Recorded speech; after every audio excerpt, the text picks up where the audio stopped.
窥视者。嗯，窥视者跟市场会更合理。如果想争胜的话，对。啊，当然，如果你选择保平打带闪现，我感觉跛脚羊这角色就有点亏了。选择中下这个位置，我觉得还是有可能继续追弓箭手吧。因为跛脚羊喜欢追弓箭手，因为弓箭手他的后期啊过来陪跑啊、帮忙啊太费愿力了。我看他选择，选择压中场。那看一下起追，感觉是要往大副这边去找吗？直接破亿吗？花瓷完全不慌，因为确实也不想去追。对，追他没有收益啊。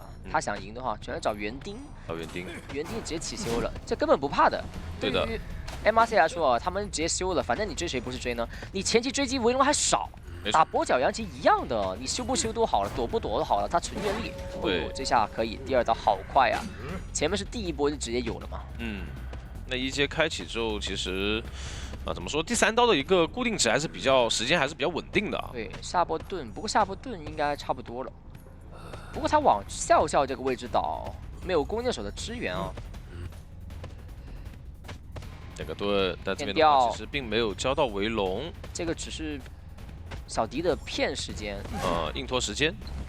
那剩个本体刀的话，还可以再拖一会儿。是的，这波维龙应该是要倒了，没有办法啊，毕竟他飞轮也没有，啥都没有。转回来吃刀。那密码机1台半，多一些。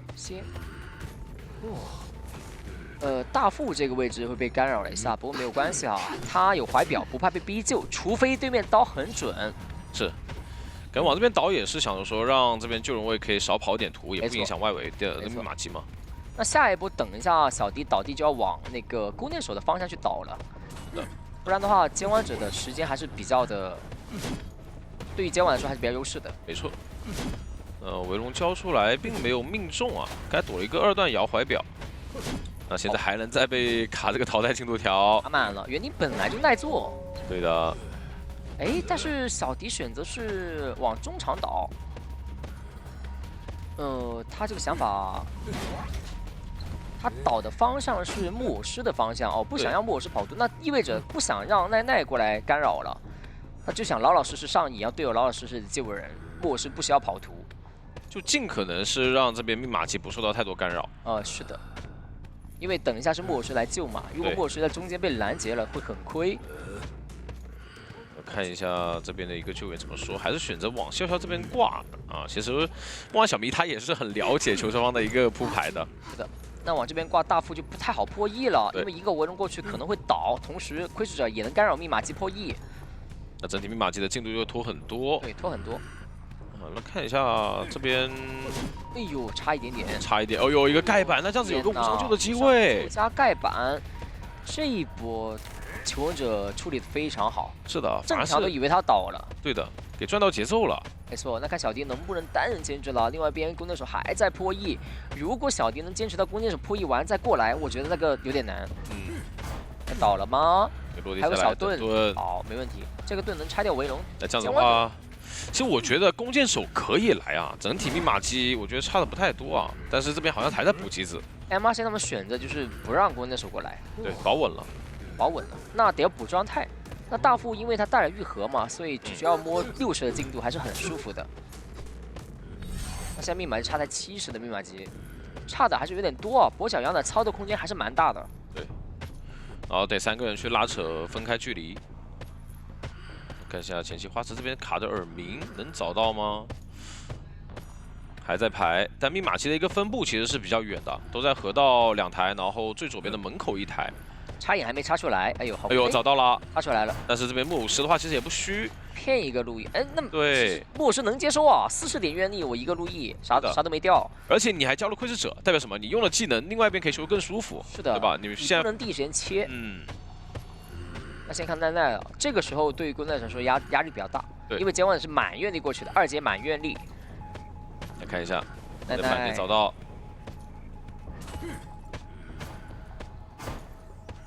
想骗他后撤。哎呦，那这样子感觉平地都有机会躲掉了，哎，但是龙骨弓空掉，这边也是后撤弩补上。秘鲁没关系，这个位置要眩晕，还是没有刀，直接拆龙。哎呦，好奈奈对时间把控好精准啊！对的他这个眩晕加上他刚刚那个位移，正好能把围龙拆掉，同时还能摸密码机，这反正也走不掉了。确实，反正他往外面走也是一个围龙过来，还能修一下，多一个1%，1%，是不是？就这一局其实已经把这个铺排安排的很好，笑笑已经卡在脸上了。没错。也不存在下一步会拦。哎，甚至说，哎呦，这个咋办？笑笑有点小着急，不然盖下来椅子都不带上的。对的，少上一波椅，而且愿力值不够啊。选择丢啊，选择等一下自己的愿力值。对的，啊，这个我熟啊，这个我熟。这个其实最好的打法是怎么样呢？就，哦，还是挂了。嗯。好，还是挂了。嗯。那看看接下来怎么说了。看一下，这波救援的话，其实没他的说法。你拖得越久，其实监管也能接受。是的，这边的话想去等一下弓箭手的飞轮吗？啊，没问题。求生者在救援的时候啊，扯血线的时候呢，是不会掉进度的，掉得很缓慢，所以可以一直拖。不过最终还是扯下来了。对的。扛刀了，能分开，有人贴门，不需要着急亮，这波得亮了。手里面还有一个围龙，看能不能秒掉。先交个龙骨弓。这样子转过来有点要眩晕了，对，那这样子愿力值不太够。那看这波能不能平地追死了，可能性不大。有点难，看一下这边近板极限，能击平。哎呦，刀，还有个龙骨弓，再补上一件，但是30的撕裂值，对，没拉满加没有打到核心。但有好处，这个可以拖他什么？拖他一个不敢，对，因为消耗这个撕裂值的一个时间。那我先传了，我再立正行不行？哎，他犹豫了一下，怕有人偷，所以选择求稳了。没错，那这样子也是一个平局拿下。是的，就这一局完全没有给到监管太多机会。这把没试一下。可以看跛脚羊怎样了。这把毕竟是要争分的嘛。队友那边保平了，他如果能有个3有个4，哇，这把就很舒服了，因为第2把还是 MRC 选投，就很常规了。常规。但是中间的一个位置，这局是给了个大副啊，那可能开局的话会有点逼道具的机会点。对，大副的怀表要捏得死，但也不能捏得太。来看一下这边的一个首追目标，也是往中场去赶。看一下到底找谁了？找，首先目标肯定是星人。对。但是他往外面走，看到了弓箭手，这个点位是这个地图最好追的点位，我觉得。虽然说有很多板子，但是板子都不长。对，但有个好处，求生往这边溜的话，不影响外围密码机。对，没错。一个过板刀给到了，比较早。的，就当拿点存在感无所谓的。围龙一消，去龙骨弓打核心很准，直接打一个原地眩晕。那这边围龙可能还是拆不掉，一翻反过来。这里有个细节啊，我就不得不说一下，白鹿真的眼神特别好，他钻过去的时候，其实白鹿已经想着他会翻这个板了，他刻意往右手边多走了一步，那他穿围龙就穿到正好他翻过来这边打了个恐惧震慑。我的天！那个位置有窥视者，有围龙的减速，翻不过去。一个月龙想打破手椅，但这边有个香水的话不好打。先等破香嘛，双围龙破香。2个道具全交了，那没招了。哇，这一下真的是打了一个震慑，太亏了，对球队来说。对。因为其实龙骨弓还是要配合后撤弩去打一个眩晕会更好。是的，是的。你说原地去给一个核心眩晕的话，毕竟围龙拆不掉嘛。没错。一般一波牵制是消耗4个围龙，看这波能不能补2个围龙的节奏。等一下，打一下，然后这边过来好像是有刀的。那这样有点太不妙了，现在这个局势。求生者已经不是卡不卡关灯硝烟的问题了，有点省后撤弩了。说实话，他是交飞轮没交后撤弩。他喜欢打核心，对他真的喜欢打核心。他后撤弩、B弩现在手里面还有2个都没有交。对的，一般是 B 弩龙骨弓组合使用的。对。我感觉下一波队友也不得不救啊，这个节奏慢了也不行。没错，就看能不能多消耗点愿力。主要是现在得牵制出这个化险为夷的时间，去争取多一点破译进度啊。是的。好就好在大副能拖时间，没错，这边围龙交出来，好稳，还躲刀，还在躲，哎呦天哪，难躲了1万刀，他其实也不着急，因为他毕竟监管者看不到他位置嘛。那看这波，一个反驳，这个时候就很需要他的牵制了，因为他现在如果20秒之内倒了，这把不好打，求生者打不了。转过来的话，预判了一手专龙，哇！白鹿他就喜欢这样子的，前面那个交互打震慑，他就是这样子的。对的，很细节，而且他的注意你会发现一直在这个弓箭手身上。你就可以类比为成为骗飞轮，我假装进围龙，我看着你看你过不过来。因为他这个 C 列子如果说钻那个围龙的话，一定是会有个眩晕在的嘛。没错，所以他不能钻。那这样子再反手出来找，其实外围状态是非常惨的，而且没有机会去补。是的，那现在对于全方来说压力很大。看看有没有英雄站出来。但现在这个状态都不能，除了魔术之外，又听到你钻围龙的声音，根本不着急。那这样子一围龙一刀，其实求生者根本不能接受。再交一个黑龙，这边钻不了。不过没有关系，把锁在这个位置也可以。手里还有个魔术棒，只是没有飞轮，要倒了吗？先提前交。这个接王者没过去，把他的怀表，把他那个魔术棒给逼了，挺好的。对的。那这波倒了，魔术棒还1秒 CD， 哎呦天哪！这波拉朽啊！现在求生者还有机会走一个吗？我们想一下啊。这个位置应该不挂地下室了，最近挂了，应该是选择挂地下室吗？看一下，那这台密码机会丢的有点多。不过也没关系啊，他下面人也能守上面的。对，机也能守，主要是密码机也能守到。没错。维持者，那幸运儿的位置没有窥探到。对，主要是幸运儿来救。如果说提前能找到幸运儿的话，那就很赚。而且这边是找到了机械傀儡爆点，维持者看到了这个位置，想打一个落地围龙吗？他没有套住。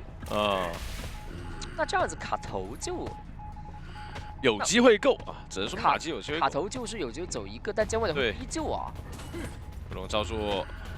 能卡住吗？给刀卡了一下位置，庄园老友能冲下去。对的，但是双方都没有道具，魔术棒只有一个了。魔术棒，看能不能扛到这个围龙，有点难。交一个围龙出来，这边可以打幸运儿，幸运儿。马基毕竟是大副破译的太慢了。有 debuff， 上面还有个单板，因为那值不太够，这边单板博弈一下，看一下，直接过板砸头。那这样有上2楼的机会，但这个位置的话有个反手围龙，看一下。其实这个板子盖不盖？就看翻板了，翻不翻？再搏，还在搏，很稳。陈某人左一刀再翻板，空间射，但可惜这边是窥视者加维龙的 debuff 太重了，直接闪现防密码机压好，好稳啊白鹿，太稳了。维龙过去还能再挂一波人，再挂，如果能挂上，如果能牵起来，快点，落地刀，那其实他。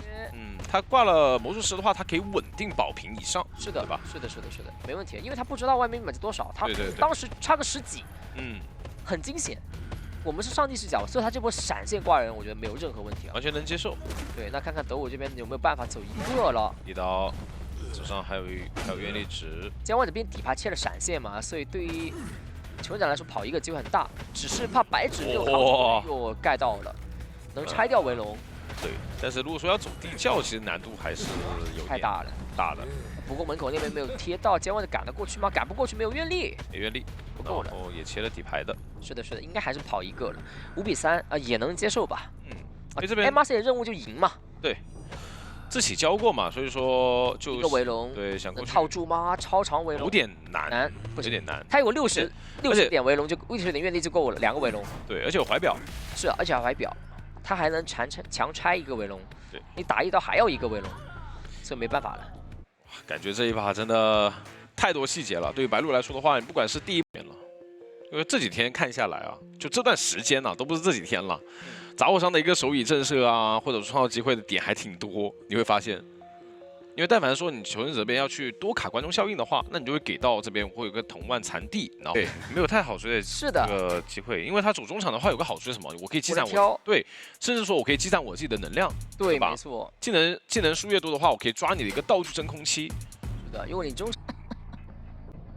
好，这边是往中场驱赶，因为毕竟这边道具多嘛。其实对于早期来说的话，杂货商也可以多积攒这个藤蔓呢。没错，那现在拐了一下，想去找小迪。对，但是这边其实一个进步好像并没有察觉到一个位置啊。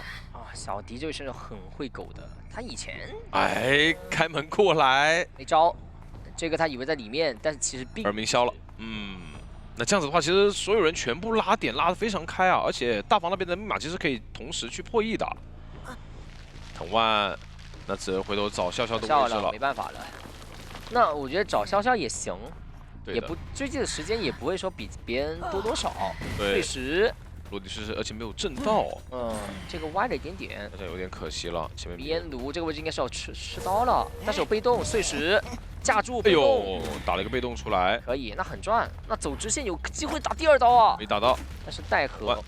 这种藤万，哇，哎呦，差一点绕到了，对的。这种藤万角度那么大，如果笑笑第一时间看到了，应该往前面走的，能躲的。你说绵炉交出来，这边再开门。哇，碎石安好敢打，碎石还有的，但这边绵炉的话，其实不好交这个碎石，有点丢失视野了。看一下，视野了，找不到了，有点。爆点要爆点。哎，这一波其实那没招。他想的是他跟他绕，但是人家笑笑直接不绕，我假装跟你绕，我实的不要。那这波移形等于说约等于废掉了。那现在这个时间就完全拉起来了。是的，那等他倒地，估计密码机应该都3台多了。对的，往楼下走，再预判一下。那下来之后还能再逼一个藤万，甚至是的，再开门吗？看一下，把这个开掉，还有个碎石，预判一下走位，回头给到一刀。哇，这个。完完整整的3台密码机，甚至第4台已经开始在破译的路上了。没错，像这种局势就不需要卡关的效应的，因为卡关的效应，密码机够的情况下是负收益。对，然后再给自己去，难道说打断了？碎石给一刀，这个距离可惜没有技能，对，能救到的话就救不下来了。对，想扛。多一刀吗？但是这边呢，其实没有道具了，我觉得。尽可能帮他去挡一下道具，挡一下那个监管的技能吧。那他如果想扛的话，下一波得要破译50多的密码机的火灾过来救人才行啊。对，这个扛没有意义啊。对，我觉得反而说是逃脱大师帮病患扛才差不多。对，因为你这样子的话，你密码机才能补足。但如果说你这样子的话，就会有点难。那得要那个暖雨让病患起了。是小迪怪救是那个小迪怪救，然后奈奈破译完之后呢，跑过来补小迪的密码机。毕竟像学校的话，我觉得还是带了一定的强力 OB 能力的。但是救人有点困难啊，因为救人救不下来了，得一个远程的强风能打断吗？没打断到本体，缠绕到了，缠绕到，但还好队友来补救，还是能救下。哎呦，哇，虚惊场，花瓷飞过来。对。那虚惊场，如果这波花瓷起来之后没有地形过来了，救不下来就完蛋了。我不知道你刚才有没有注意到，就虽然有个小细节，他在交强风的一瞬间，他是往左挪了一下，再交这个藤万的。他先躲风，他知道你要吹风，我躲完之后再往左边走，很细节啊。这位选手根本不像新选手，对他打起来太新意了，面对 MRC 根本就不怯场。那这样子一来一回，其实密码机也差不多够，但是整体节奏的话，还是会给到碎碎安一个控场机会的。状态差，主要是对的，差了，倒不能倒。有没有缠到？等，哎，缠到了，取消了。好细节，这是碎碎安的小巧思啊！藤万他不是按持续时间来算的，是按距离来算的。对，我距离够了我就直接停，我距离不够我不停的。哎呦，这一下。碎碎安小巧思挺多的，在藤万，这边能陈云躲开，还行。那现在只能回去守了，对的，他也追不了气象。不过道具消耗的挺多的，看看能不能再把病患道具消耗一下。是的，毕竟3连密码机啊。毕竟这边找的刚才是一个满状态的火灾调查员，所以说没有打一个击倒，没有一个控场机会。现在的话就属于一个求生方拉扯时间了。这个时候对监管来说就是消耗道具，开门战尽可能多。对。开门战之前把对面4抓了，可能性很小了。要深追吗？想深追，但病患有2个孤爪，花瓷这边缠绕。不过藤万的距离有点够吗？差一点点，100多了。是的，那这样子躲掉。密码机压好了也无所谓。直接开了。那病患是没有机遇的，另外一边门口在点，监管者技能也没好，所以这把应该还是平局了。对的，想要去管门吗？管门有点删，管门删了，把人骗出来。这波是声东击西，骗人。对的。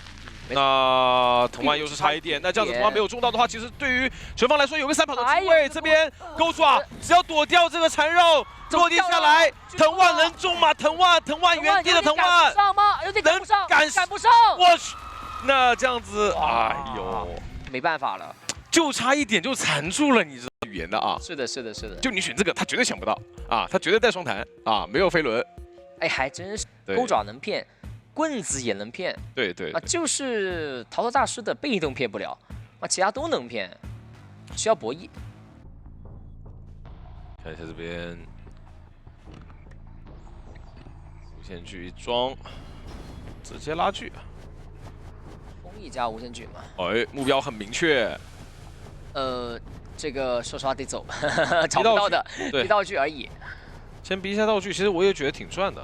那这边也直接交道具了，不带省的。这个道具交的会不会有点过快啊？两边的博弈，哎呦，全骗3位全都在被骗道具，不得不交了。冰幻当时那个位置，然后曹大师也是不得不交。哇，这个阵容真的吃透了，吃透了。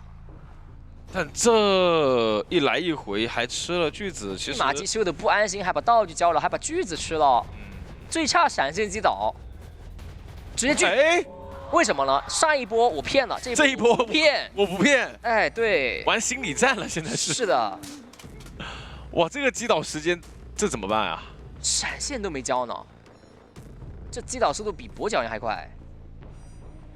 那另外一边逃脱术换到另外一个位置。怎么救呢？这把还得把观众飞行加救吧。对，观众效应多吃一点。如果说不救，我感觉他们就不救吗？9悬停不怕，他要救还是能救的。有背包，他刚刚是想贪那个观众效应，这一把观众效应的收益拉满了，因为确实倒的比较快，收益是吃满了。那现在看看能不能把它给终结，不闪现吧？哎。想搏，这个，但这个锯有点慢，因为毕竟是没装风翼的1阶锯啊，把窗户翻烂了。那这样子的话，骗飞轮，骗还在骗，哇，全飞轮跟棍全部接空，而且还是一个化险为夷倒地的时间。4个道具骗的，一共骗了4个道具，天哪！那哎，主要是没想到，心里没防备。对，前面心里没防备，就刚刚准备的时间不够给自己。说再要摊一手脸上的骗悬停骗了，都骗完了呀。断了个锯行。啊，这其实他停锯下来手椅嘛，也可以接受。对，但这个钻头得哦，不过逃脱术，哦是病患来救啊，省了一下逃脱术。这个手椅有风，还是救下来了，上手套了。省了一下被动，让冰幻来救。那问题来了，古董商现在没有飞人，只有棍，棍是不能被骗了。但是闪现管你骗不骗了。对的。闪骗他。哎呦，那没招了，没办法了这波。这波也是往角落倒了嘛，尽可能挂久一点。但是整体的话，你会发现2个半状态，是吧？然后现在的话，把古董商一挂，你高喷也没了，迷烟炉这边也交了一个。背信家等于白板啊，对，没了，打断不了锯子啊。啊，冰幻2个狗锁，其实现在来说的话，你在卡地形其实很难，而且你刚刚密码机亮的位置我是知道的呀，直接一个无限锯拉过去了，没有掉头了，掉头了。这一把他们愈合还少了一点。对，掉头这边找陶大师，找到了。对于球员来说最能接受的，因为他找还找不到，没找到，但是应该能排到吧白鹿，只是这个车速有点快，甩的有点快，不一定能看到细节，只是。他捡了5个无限锯了，好富有啊！看到了，哎，看到了这个披风，那锯了个板，砧板还是断掉了，可以。但是能逼被动，能吗？有个加速，好像不太能。好，逼到了，预判了，这是预判。逃脱大师都很喜欢砸板的，所以过板的时候可以预判一下。那现在马吉周台40，应该需要控场了，因为它是挽牛加底牌，挽牛加张狂嘛，没有底牌嘛。选择骗他回来，真的吗？可能犹豫了一下，我觉得是。我觉得犹豫了一下，顺便把这窗给翻塌了。不过这边根本没有人，而是破译外面的密码机要好了。哇，这边2个人合修非常快，刚刚还差50，怎么到脸上就满了？但是现在闪现交过啊，其实求生方我觉得也有机会的，3个背包的飞行家，然后你这边有挽留，但只要不给你拿刀身锯的话，角落地窖。是有一些，你别说，还有机会。可惜他没有悬停，有悬停，我觉得走的概率很大，但没有悬停，是这边是往回走，往回走，想走门，这个门有点慢的。这个门刚点够吗？不太够吧，50。背包有挽留哎，这边这样据点门的人，据点门的人，对，那这个时候对于这个斗武来说非常难受了。对的。那你现在被迫又要拉走，那这样子的话，你断送了自己一个3跑的机会。这边的话必还有须，机会吗？我先，他想要倒在这个门口，然后陶大师没有化险为夷。对，但是陶大师没有逃到树了。对，这个是最大的一个问题。他逃楼术已经用完了，所以斗武现在很有灵性啊，岛这边。姜望者不会挂，这边先逼人不着急。但是我觉得反而越晚挂越出事。哎，不对，能清啊！哎呦，哎呦，这是不对啊，不对不对，这不是插刀啊，这是一个锯子啊。这是因为插刀是肯定能走的，对的。锯子这样就很短了，那一个化险为夷，怎么给2个人掏呢？飞行家这边至于情况怎么样呢？我记得他是钻头。有钻头的，对，因为第一波当时就摸了病患，没有摸飞行家，就是因为这个钻头。我双挂你化险为夷只有一个，怎么教呢？那接下来压力给到南了，南的压力好大呀，他现在一个没有任何，我想一下，这边只能先救飞行家，只能先救飞行家，因为没道具。你就病患的话，他有道具，对他有道具，他还有一线生机，但是你就了。爆点要先救飞行家吗？啊，不，先救病患吗？先救病患，那卡着。先救病患，我就觉得真的难了。放香水，交闪现，骗你这等挽留结束是吧？那飞行家怎么走呢？问题是，病患交钩去救，这病患自己走，那飞行家怎么飞呢？这个钩爪还没有钩得特别好，就是能救啊。但是这边我打病患你都走不掉，对，活不了。我打病患你也走不掉。哎呦，这没办法了，尽力了。再装个无限锯，直接拉病患。一个钩，这边钩的话还得去交一个笔直的位置进门口才行。跟得上你的无限锯的，跟得上你的钩爪的。哎呦，锯吧，哎，那够了。那走了。走门呢？对，那因为闪现交过了嘛。不过平局对 MRC 说能接受我2比0呢。对啊，结束了。对。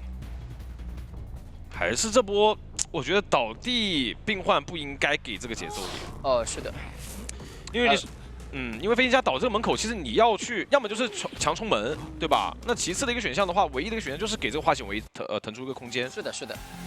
那恭喜 MRC 啊，拿下一个2比0，也是非常快速的一个解决啊。就算你的阵容对于我来讲是比较克制，但是我也有一些应对的手段。对的，说白了，大不了最后底牌切个闪或者切个兴奋都没问题。对，然后前期带个插眼也行，带个闪都行，没问题。而且他主要是他怕的是密码机修的快嘛。对。那选右边把大房方向的密码机封住，然后再追。那还是选左边。对。点左边一个好处就是左边的求生者，也就是魔术师以及木偶是2个人，密码机修的一定不会输。来吧，看看他的一个首追目标，带了兴奋，那就动下咒术师。没问题，咒术这个点是直接要被看到的，起追得很快。我就把你当成那种空军来追嘛，对吧？反正我有兴奋嘛。对。开局拿刀，然后等你的一个大猴，我去交。感觉这个笼子要拿刀啊，很危险。回头看一下，这刀应该是差一点点。极限的一个时间。但是第2个笼子怎么说还是在脸上的，能一下躲一刀，感觉如果钻过去的话，说不定还能再拖一点时间。对，熟练度是真的没有任何问题啊。那现在的话，等下一波的一个愿力了。对狗来讲的话，他要争取到自己的一个飞轮时间，马上也要飞轮好了。这块小短板，咒术可以直接给你打一刀，直接扩板抽一下，反正我是兴奋，就是头铁。对，哪怕刚刚砸我直接兴奋，直接打第2刀了。对的。他就一往无前了呀！你交的话我也交，直接击倒没问题，飞轮都没反应过来。是，而且他很细节，他是等你交完大猴，然后想拆笼子的时候我再交，是还偷袭手，对，让你觉得你可以拆笼子，这个时候你就反应不过来了，对吧？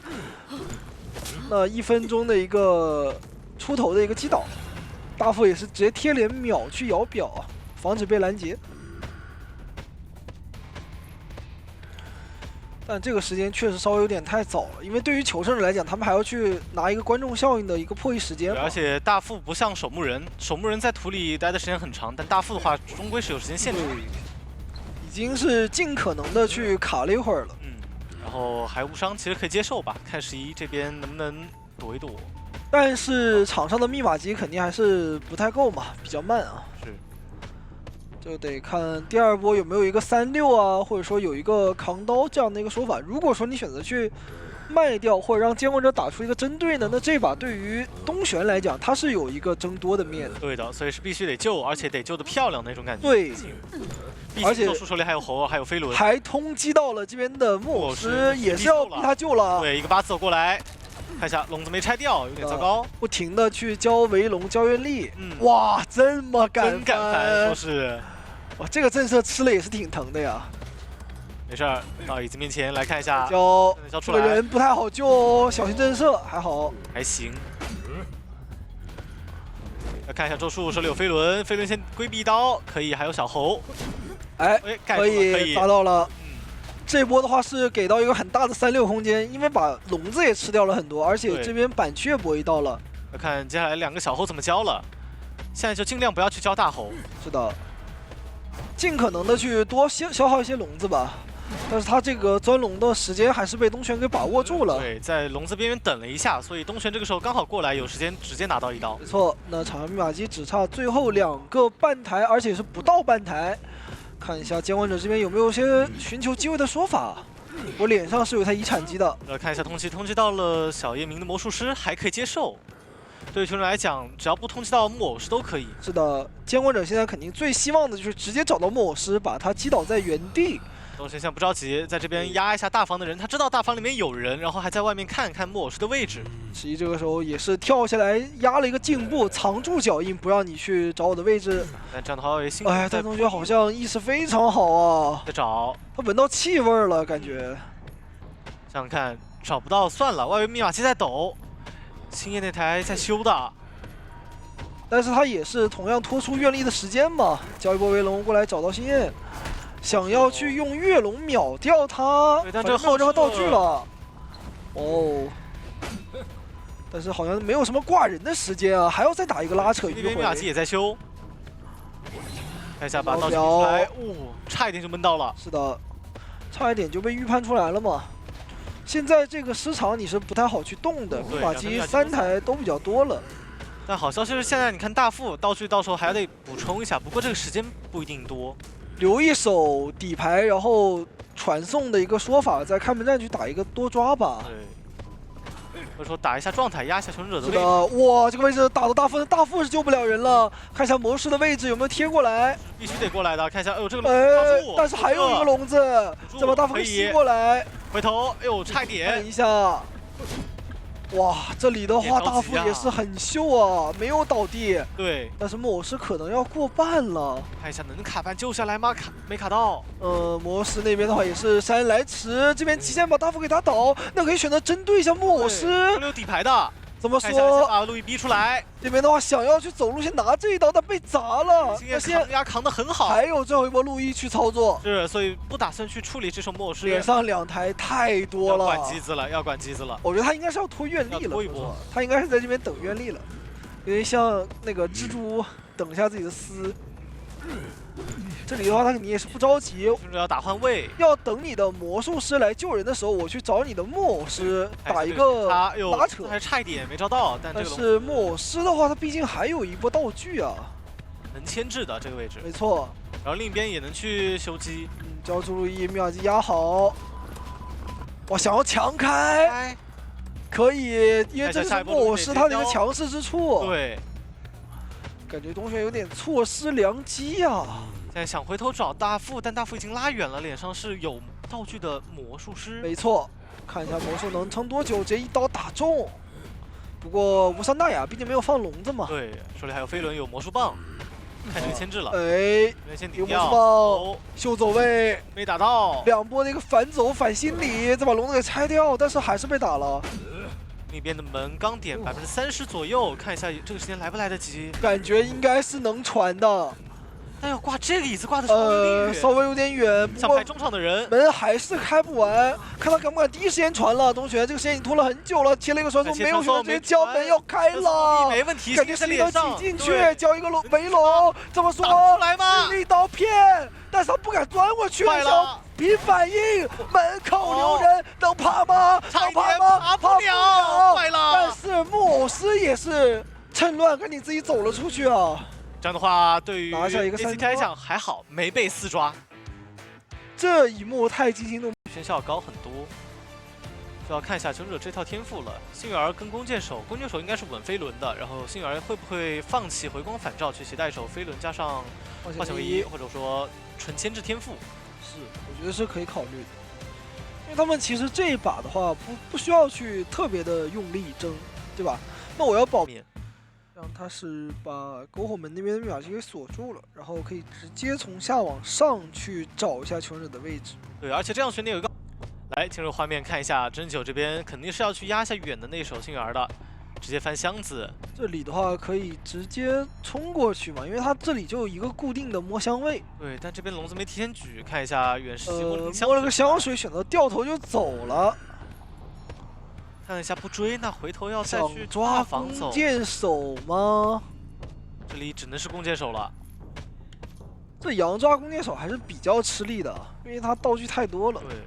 而且后撤避弩也是能够经常规避掉起码一个笼子左右的一个事情。对，但没有提前去蓄力，那这个位置感觉可能要吃刀。对，哎，他为什么不提前去举弓，然后压迫一下针灸呢？可能没有想到他可以这样放笼子上来。但他现在就很危险了，他现在就比较，因为他半状态了。对，但是举弓这个还是有个高低差的一个时间差。是的。可能这里就要去考虑教自己的一个避弩。哎呦，哎，先打对刀，让他钻上去，没下来啊。是的，不过可惜没有上到2楼。君少天这个时候再下来，再放围笼去预判一下位置吗？这个笼子是有点小失误，但这里很准，漂亮，脚下避弩后跳，直接一刀带走了，很精准啊。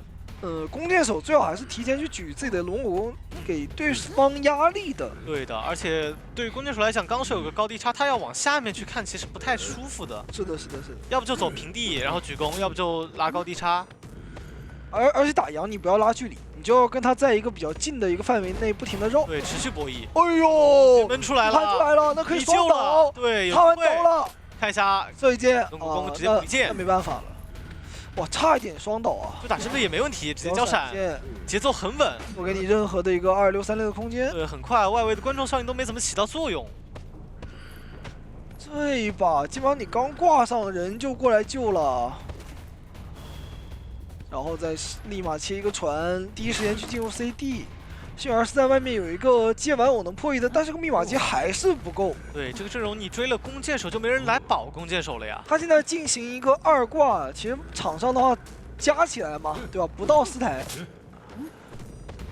还要再拖一个化险为夷。是的，然后还要去算上补密码机的时间。其实感觉求生者这把密码机节奏有点慢了。对，但是好在说有娃娃，有一个接完，我看能不能去把这个时间给拖出来吧。看一下少天这个位置，哎呦，先举剑，但是还是被精准的钻过来拿刀了。真9这把的一个熟练度看得出来非常高啊。对，每一波从笼子那边钻过来，就刚好是直接贴脸的一个状态。是的，有时候你离跛脚羊越远，你反而离他越近嘛，因为他放那个笼子它是有半径的，对吧？他在你那个半径之外的话，他就更好的容易去接近你。那你只能说你在那个半径之内，离他那个中心点比较近，他就不好说我直接钻笼过来打你了。对，一开始起笼子的时候离圆心越近，就越容易规避掉第一刀。是的，是的。这边直接第2个笼子没钻过去，直接拆掉。真9也是比较急啊，能感觉出来他是压力现在很大的。对的，节奏还可以，起码是有个保平节奏了。而且他脸上就是一个半状态的模式，如果说能接上的话，这把可以争赢。哇，来了！熟练度太高了，是的，每次放龙都精准的到脸上，而且拿刀就倒。对，而且你看真9他非常自信的，我就是知道我这个笼子一定能罩住你，我钻过来直接出刀，也不给自己去有一个反应时间。是的，那他玩的是这种瞬秒流的，他是不瞄的神射手。那现在你这个救人压力还是比较大啊。虽然说有怀表，但是有时间差，我可以直接过来找外围的人。哇！一花刀这个表不好交啊，打一刀这个人怎么救呢？选择让幸运儿来救。真9这个位置是可以骗你一个道具的，或者说你不交道具我直接追你了。没错，这一个月龙，但是大概的位置他是知道的。哇，有点极限，紧追不舍，但是方向有点错了。看一下这边又钻过来了，距离很近，但第3段表不会再给你摇到了。没有办法，选择换追一下大龙。大龙他刚被救下来，他没有什么地方可以走。看一下，想骗魔术棒，但是没有骗出来。然后这个魔术棒交的非常好，直接钻进板子里面，这个笼子消掉了。是的，他现在的话就比较难受了，这个距离。对，我在这个笼子没起好，把板子另外一骑到旁边。哎，头铁被砸了，那没办法了。那感觉要考虑传了。他脸上在密码机的话，哦，现在还大遗产，所以说他只能守。太新奇了。回头魔术棒逼出来，哇哦，可以，漂亮。林边远摸了一把枪。现在求生的道具不多了，只有幸运儿有一些道具了。对，还有个怀表。大副修机是随时有被换追的风险的。对的，这个位置是能够刚好起一个最大笼子干扰到的。看一下，放下来，选择直追。去找一花没道具，我的天！过来再打一刀。这个笼子真的太夸张了，过于精准了，斩钉截铁那种感觉。对，他只要出手，必定有人吃刀，一点都不拖泥带水。看一下这个位置，大龙必须得去往密码机上给压力，但是很容易暴露在脸上。是的，不敢修啊！现在我就不管你这个幸运儿，对吧？就打你这两手，交怀表还是被命中了。这一把有一个很大的四抓面。但是幸运儿还有一把枪，还有一个理论的说法。对，要看一下，主要是有一铲一直在被干扰。对，而且魔师跟大副都上过挂了，魔师甚至是一个2挂了。对，一花这个位置也不太好，想摊一刀幸运儿的状态，有8字，但是过不到。让他救人。哇，你别说，奔着4去了，这是真奔着4去。再回来打一刀，没有手可以去修啊。哦，这个是大副，这个是大副。对。那把这边的一个模式挂上之后，大副也要上花的幸运儿的话，很尴尬呀。必须来，要么就自己带着道具准备走地窖。感觉要奔着4抓的一个节奏去打了，因为大副的话虽然是2挂，但他还是能做的。那你如果说要一个人走地窖的话，有风险。看一下远，这样的话不就应该是要准备走地窖了？手里道具还算充裕。看针灸能不能精准排到远吧？一把枪加一瓶香水，就是没飞轮。如果有飞轮的话，感觉还是有理论可能性的。这把3抓是可以的，可以接受的。对，绝对没问题的。过来排一下。对于他来讲，肯定想争到这个4码。对，远一直贴着地图的边角在走。放围笼，继续去拆。耳鸣起来了，看到了。看到，钻过来，但是他手上有2个道具，有香水，有枪。狂双龙放香水。出来。真钻应该是拿不到刀了。那大副马上飞，这刀的话也被骗掉，原力感觉不太够。这一刀开枪被躲了，等一下这打一刀来得及吗？原力好像不太够，没有愿力了，那应该还是能走。应该是走掉了，应该还是一个走1局。我的天呐，这把枪太吓人了。这把枪真的就差一点，还好最后是没愿力了。但凡他还有愿力，这把就是一个4抓局了。对，集团看看能不能去发挥出来吧。但这个阵容肯定还是有防到你嘛，对吧？就是我病患啊、火灾，我稍微有一点拉点能力，然后呢，古董商能够去打这个纸歌。那歌剧他是我的天，坏了，过来看是个佣兵，算了，走了。感觉出门没看黄历，出门感觉。来看一下东玄，追击的选择还是要去起点吗？不管了，来都来了是吧？既来之则安之，先逼你坐个车嘛。得拿点东西再走吧。对啊，交个道具坐个车，不然我吞搏命啊，是吧？换一交，逼出来。哎，远端已经上到1层，做的很精准，可以的。再把车逼走。坐车了。看一下狗狗这位置应该是把站台点掉了。佣兵的话，他毕竟道具不会再生，所以说我越追呢，我越强，佣兵越弱。看一下，应该是要尝试再去追一追这边的一手火灾。但他这个气囊是没有选择顺弩清掉。那不清的话，有点伏笔的味道。这个位置还挺空旷的。卡着狩猎本能，赶紧加速过来追击了。这位置看有没有打一个双出机会。有一个上双球的说法来了，而且还有第2段双惊喜，火灾是没有飞轮的哦。命中吗？哎，没打到。对，好像预判有点远了，得先把球清掉才行。这里还要换追吗？哦，想反绕。那感觉狗狗上当了。直接贴脸了，到脸上，交移落地，看一下敢不敢翻？不敢翻吧？有一刀，这要翻就震慑了呀！然后你又带上双球，然后再飞过来，感觉秒了。哎，差一点。这站在角落里，那得等一等了，等一个绕场谢幕，把它堵在角落里。哎，现在不能动了，没办法了，就等一等了。绕场谢幕直接击倒，2台半那个时间对于炫耀来讲还是可以的。主要是开局还收了点佣兵的利息嘛，这个喧嚣还是压力很大，他当时也是没有回头看，对吧？没有发现这边被反绕了，不然的话，他如果说意识到被反绕，他其实可以多留很久。对的，来看一下11这个位置要怎么救，要救人的话，再交护腕就有点危险了。开局第一个护腕被逼掉还是挺关键的。而且11他这个位置其实是蛮容易过来的时候救人双倒的。但你看这个位置耳鸣卡的很好。哦，他要压满救了，他一直在卡耳鸣，这个位置卡的非常漂亮。他不过来了，他等到压满一波。去保平打，哎了，东玄这个位置，哎，但他可以直接空中飞人飞过来，跟上来没问题。那赶紧交护腕吧，可以保一个无伤。这边2段空中飞人，但是摊不到佣兵了呀。哎，感觉压出去还是有点小亏。对，要尽量再看能不能开一刀把2阶开出来。因为求生者既然已经选择压满了，他肯定会拼了命的保自己的状态的。你选择压出来的话呢，确实是会让自己的这个手椅压力变大。 2阶刚好亮，没问题。哎，但是他这个移形 CD 快的一个好处就凸显出来了。现在这个人一挂飞，他可以立马移形去找下一个人。看起来明这个位置是直接被跟到了，空中飞人飞过来，把球清掉。他刚才通缉到佣兵了，其实我在想要不要去追一下佣兵，因为佣兵道具也不多了，是吧？对，我这边的话应该想要去打一下小夜明的状态。就移形要直接抓他了。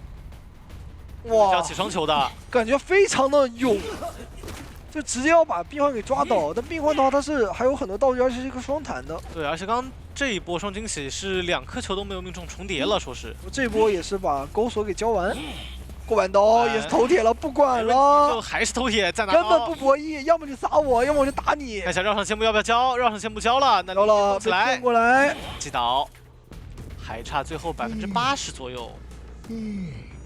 这一把的多装面又来了，这个手椅的压力对于姜远来讲，就这个救人的压力很大啊！这古董商他是不好救人的。对的，而且开门战的时候病患也是没道具，是的，也很关键。哎，应该看到了，来到了。星焰这个位置得要救下来之后再保一下自己状态才行。看这个双重惊喜怎么交？这空中飞过来被打一棍，但没有没有去接第2棍啊！接第2棍，感觉直接打出10秒止戈，然后无伤救，看一下挺好的。直接给2棍止戈出来。刚才不会被那个椅子卡住，他现在是被椅子卡止戈了呀。在想把自己的时间拖到最大化嘛，看一下救下来之后能不能让小明26一下，尽量不要倒地。行，反正也是无伤了嘛。这样的话，感觉密码机也是能拖到压好。对，但起点战你看古董商没走远，还是被架在里面了。古董商还是有点权威，看能不能秒病患了。 双直上双球，能狙吗？白球看一下，这能秒吗？有机会的，有机会的，球是刚好。铁门很慢的，他不用接。回头绕线还有6秒钟，架住位置，架住位置。但是这里贴着边就是打不到，哎呀，好急！还想再磨，好急好急！打到了，手里有移形落地，看一下。古董商手里有棍，对，有机会打。他们贴墙打3棍，止戈直接点门呢？10秒钟，10秒不够。 还得再补一棍，但现在的话时间来不及了。他选择是牵制保自起，要拖病患起来，交一个自愈，再补一棍，没问题5秒钟，相当于这个双惊喜吃掉了，感觉还是不太够，击倒不了。看这个飞轮吧，还差最后一个空球过来，飞轮被骗，那应该是这刀没有中，完了，掏出来了，有点急啊，东玄。是的，把人往那边一挂，不过。 小夜明没有道具了，东玄手上还有空中飞人，他能来得及吗？空中飞人2段差不多，感觉你得过河，得过河，国河交一段。双重惊喜定位，空中飞人去过河，但这边要坐车了。哎呦，那好像是来不及，应该来不及，追不上了。他这一段只能跨河，另外一边赶到站台下面的话有点难。对，而且他没有耳鸣，他得绕这个小人马，那当时已经冲门了。哇，这样的话这局也是保平。 这把的话，感觉很焦灼啊！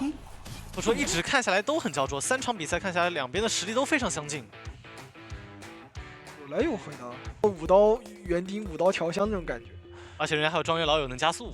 看一下，肯定是选歌剧了，歌剧最稳嘛。如果要选鹿头的话，感觉还是稍稍有压力，毕竟对手有空军，有分加分。看一下，也是一样赌起点战，赌到了。 他这边是打调酒，面对歌剧的话，可能这个车也不是很好做，最好是队友帮我点下站台，然后我吃一刀喝酒的同时，来看一下，这边是直接奔着军少天去啊。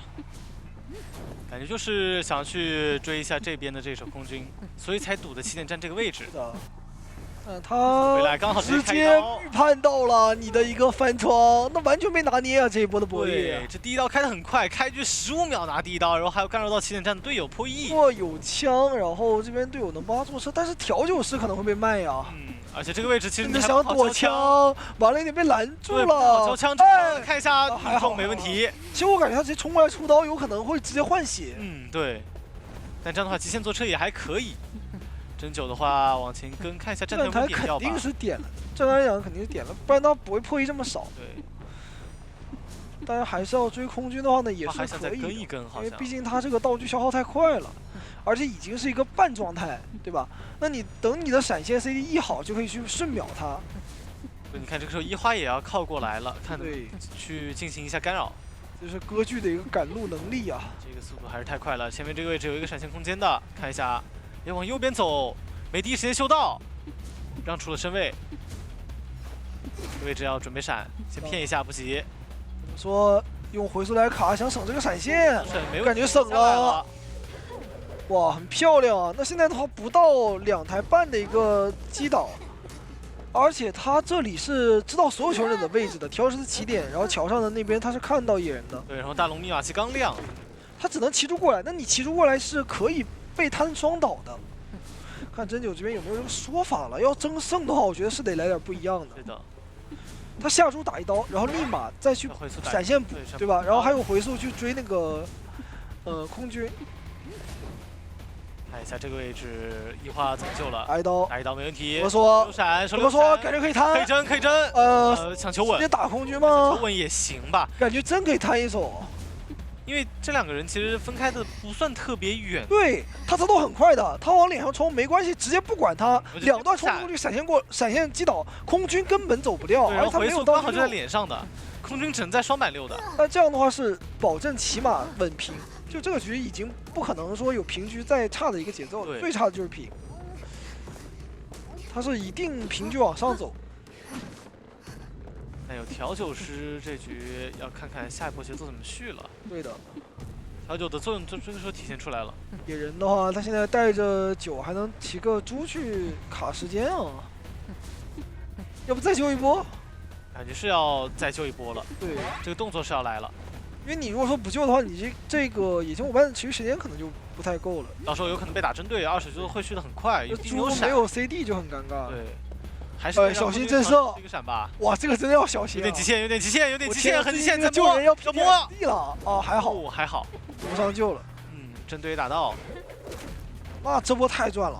卡的这么极限，而且2波无伤救人，等还没受伤，相当于对，就是一个闪现一直没吃出来。哎，这接传送想抓一下遥远，但是好像传的一个位置还是有点距离的。对，这个是真远了。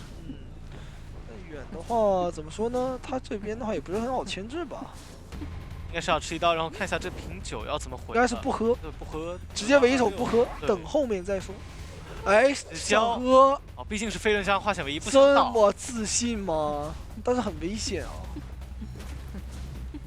看一下双板这边还能再牵制下，得踩。这个监管追，哎，这么远吗？飞哪儿了？刚才这可以回到板子面前打他一刀的呀！会这么远？这还是国内吗？我宁愿相信他是故意的。对，我本来想说监管，大家玩监管都知道，追这个调酒师喝酒，那肯定跟开了狂暴一样，对，必须得快速给他击倒。对对对。但是现在就不行了，现在的话，这个节奏等于是被断掉。难道说这把还是要奔着平局来打了吗？看下来感觉像，因为调酒师到时候是可以去准备摸箱子补道具来的。来骗钓鱼回来钓不到啊！没有知道队友他为什么要离都没了，这个事情就很奇怪。我直接去起点站了，我队友都没爆点，我回来干嘛呀？对呀。再把剑压着还没把这个点亮，那现在已经压好了，而且技能还第一时间没有好。对，飞侠手里还有悬停，别打呀，拖技能呀！坏了，真不怕米亚基压好吗？但想了想，15秒以内应该是能出掉飞行家的。这感觉不太对呀，这个思路。看一下大龙，他是没有带封门的，这门点太快了。悬停直接交，感觉这把奔着平局去了，要直接传87的一个进度。眼这边上桌，先抓野人，他没有移速，他移速没叠起来。对，应该是要倒地。那另外一边的话，调老师是赶紧跑，还有点时还间得挂。有一个机会，有一个真三抓机会。有不一定要有机会的，对。远现在他知道他直接冲起点是来不及的，他可以尝试卡一下。真9可能很急，他可能会错过。 对吧？因为他想的是，我传送落地的抓野人挂了这么久，你能不冲门吗？你肯定要冲门，所以他对，看小真9这个位置是有隐患的，因为如果说后面的人救下来，门已经87是可以直接抢走的，还有3跑。对的，说实话，大龙这个位置在卡尔明，大龙在回头，远被找到了，救得下来吗？不敢救，救不下来了，飞轮去到打哪儿了？把谢飞掏出来了。 坏了！194个人飞博的要3跑了，去卡位呀！真9，那大龙还能找着吗？他都去哪儿了？大龙手里还有道具，还有飞轮，别拍门了，去找地窖吧！哎，我记得我听到了，好像打到一半说，我说最坏也是平局，我这样3，但也不那么绝对吧？他如果说166特别好，有如连失的局，我觉得争3也是有说法。相对来讲是一个比较能保平的。 比较稳的角色嘛，有点像那个上尉使徒安嘛，对吧？我们都说上尉守夜人。对对对。来看一下这边的一个天赋学的感觉。哎，那这样的话好像可以直接抓救人位。对。飞甲小船，我觉得肯定不考虑。不考虑，别考虑。然后拉队员。来看一下东来了，这边就是要奔着11去了，这个视角。我肯定要给一个的，谁也知道这个小木不能久留，得赶紧走。必须拉点。 我觉得要不就前面直接放个迷炉，趁他看不到脚印的时候就直接提前溜走。但你看他这个位置直接跟伊森见面了，伊森到时候灵就是可以给他用的。是的，这藤蔓拉开啊！这藤蔓是拿不到刀。就我觉得迷炉真的是可以早点给啊，就在他过渡的时候就直接给他顶住，让他看不到你往哪个方向去走嘛。对。看这个点，先开个门。 但是预判上楼还是怎么说？没有找到，没找到这样的一个走位有点少见的，所以还是给11拉出来空间了。拉了一个超远的身位，这样藤蔓再跟上，那板子也可以拍了。看一下这个位置，那前面的话还可以再交一波。炎炉对，再顶一波。是的。而这时候你出圈的话，其实对于东山来讲不太好排，随时没命中。 那你甚至还要再钻回去，要不再开个门？哎，利用这个视野的遮挡，不停的去拉扯，哇！ 感觉他这个桃大师熟练度好高啊，11。对，思路都很正确，都是最好的。哎，最想打入一刀，有吗？差一点。如果有重金之托，感觉能命中。是的，但是直接翻，被动打出来，打一下。依靠被动的一个那个出刀后摇，赶紧翻过去。哇，这边藤蔓又空了。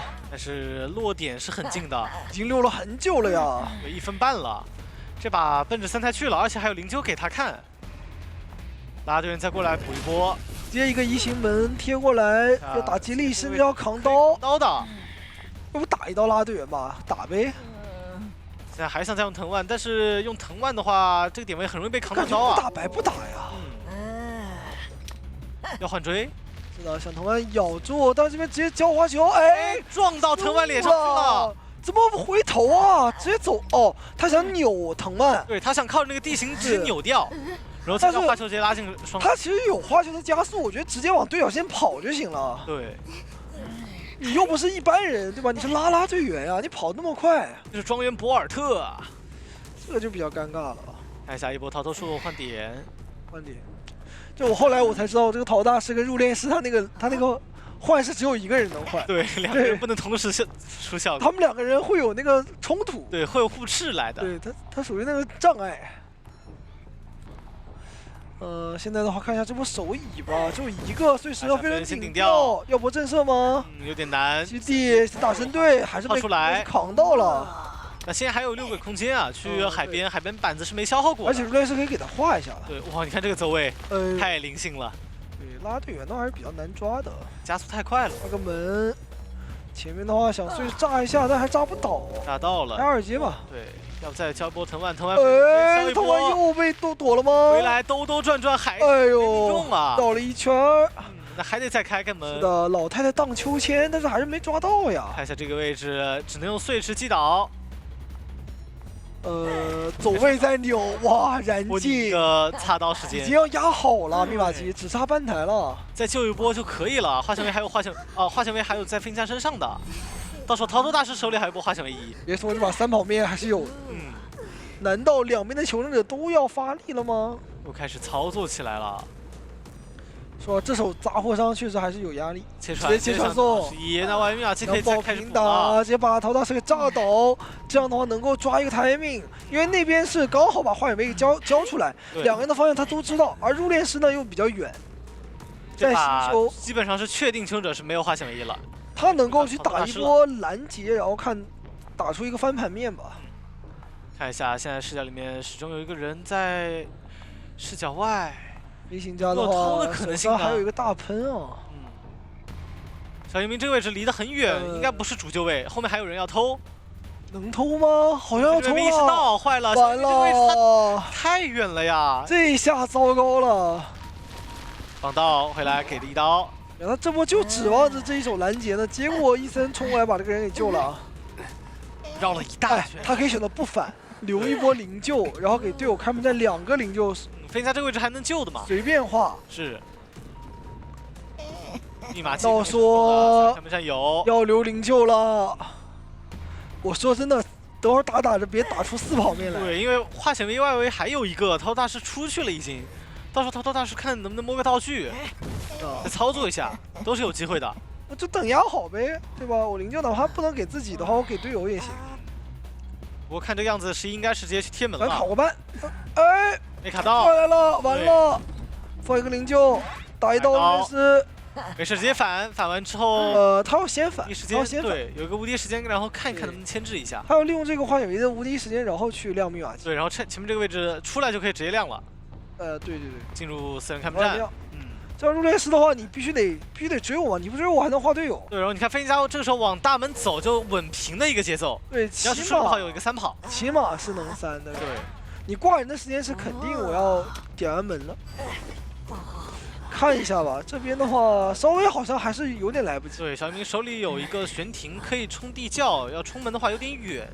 但小门的话好像第一时间也开不完啊，好能踢啊，能传啊！啊不踢那这样的话门开了，糟了！大3跑面，很快往小门赶，他应该去大门的。哎呦，这个思路，小门一定是有人贴门的，为什么要去小门啊？哎呀，完了，小门没看飞行家直接冲地窖，一手地窖3跑了啊！我的天哪！医生呢？我需要担架。左脚羊主要是出完之后有点挤压我们陆哥生存空间了，对吧？他如果是这样，他钩子勾过去之后，他留下一条线，敢不敢选中间？选了，中间那算是被求生者套路到了一点点，直接抓这个守墓人，怎么说？往这守墓人这里靠，囚徒不敢修机，对吧？大船的，来看一下，哎，没带插眼，但是不出大船吗？中场直接找一花。哎呦，可能是觉得这个人不对，货不对版。对啊，如果是囚徒估计要追一追了。先布个小黑心夹，夹子给你锁住。对，往左边看，顺便看看能不能透到这边的一个囚徒的位置，但走得很深啊。那守墓人这边哎出来了，哇，直接回头看到远了，这怎么做到的？太灵性了，真的就哇，上帝之眼来了。是没卡狩猎本能，这个追击起追的位置很好，他是很难进到前面的方区的。他这里不敢去翻啊。对，那过来的话勾过来看一下，有勾过来，要有了。而且囚徒一定要注意，那边是有夹子的呀，有可能要吃。这万一走过去翻个窗，那这样的话应该是看到了，不翻了。有队友爆点了，爆过了。看一下，还想卡狩猎本能，但是有点远。而且守墓人感觉他平白无故，他就是又交了一波铲子，很亏啊。这钩子感觉有说法。先把窗户给你封住，这个位置感觉要正射钩了，哎，身位直接翻出去可以。是的，人很大胆，但这波绕回来绕到套路了。直接勾墙，有飞轮，有电。飞轮先飞轮可以勾过来再交电，打断没问题。没打断，差一点。前面应该这刀还是有。哎，有一个后撤刀啊，被让出来了，坏了，真的久。真久，感觉就是他这个出刀气把握不是很好。他刚后退了一步，如果没后退，应该是能稳进击倒的。对，这白拖了20秒。对，看一下小夜气还在爆点，可是没有用啊。点位相当于是，哎，正射勾到了，可以。1分45秒也牵制够了。是的，我感觉本来他应该击倒的很快的这局的一个节奏，但现在的话感觉还是中规中矩吧。你想看，从直接双11溜到大门来了，中间肯定溜了很久了。通到了想要救人的火灾。拨过来想卡位吗不？急，不要出刀。钩子了。对，可以不急，这个位置很远的。那个时间得赶紧弹过来救啊！大龙得交气囊的，看一下博弈。哎呦，想搏一个震慑，没搏到。哥没搏到。哎，当然要不要勾一下火灾呢？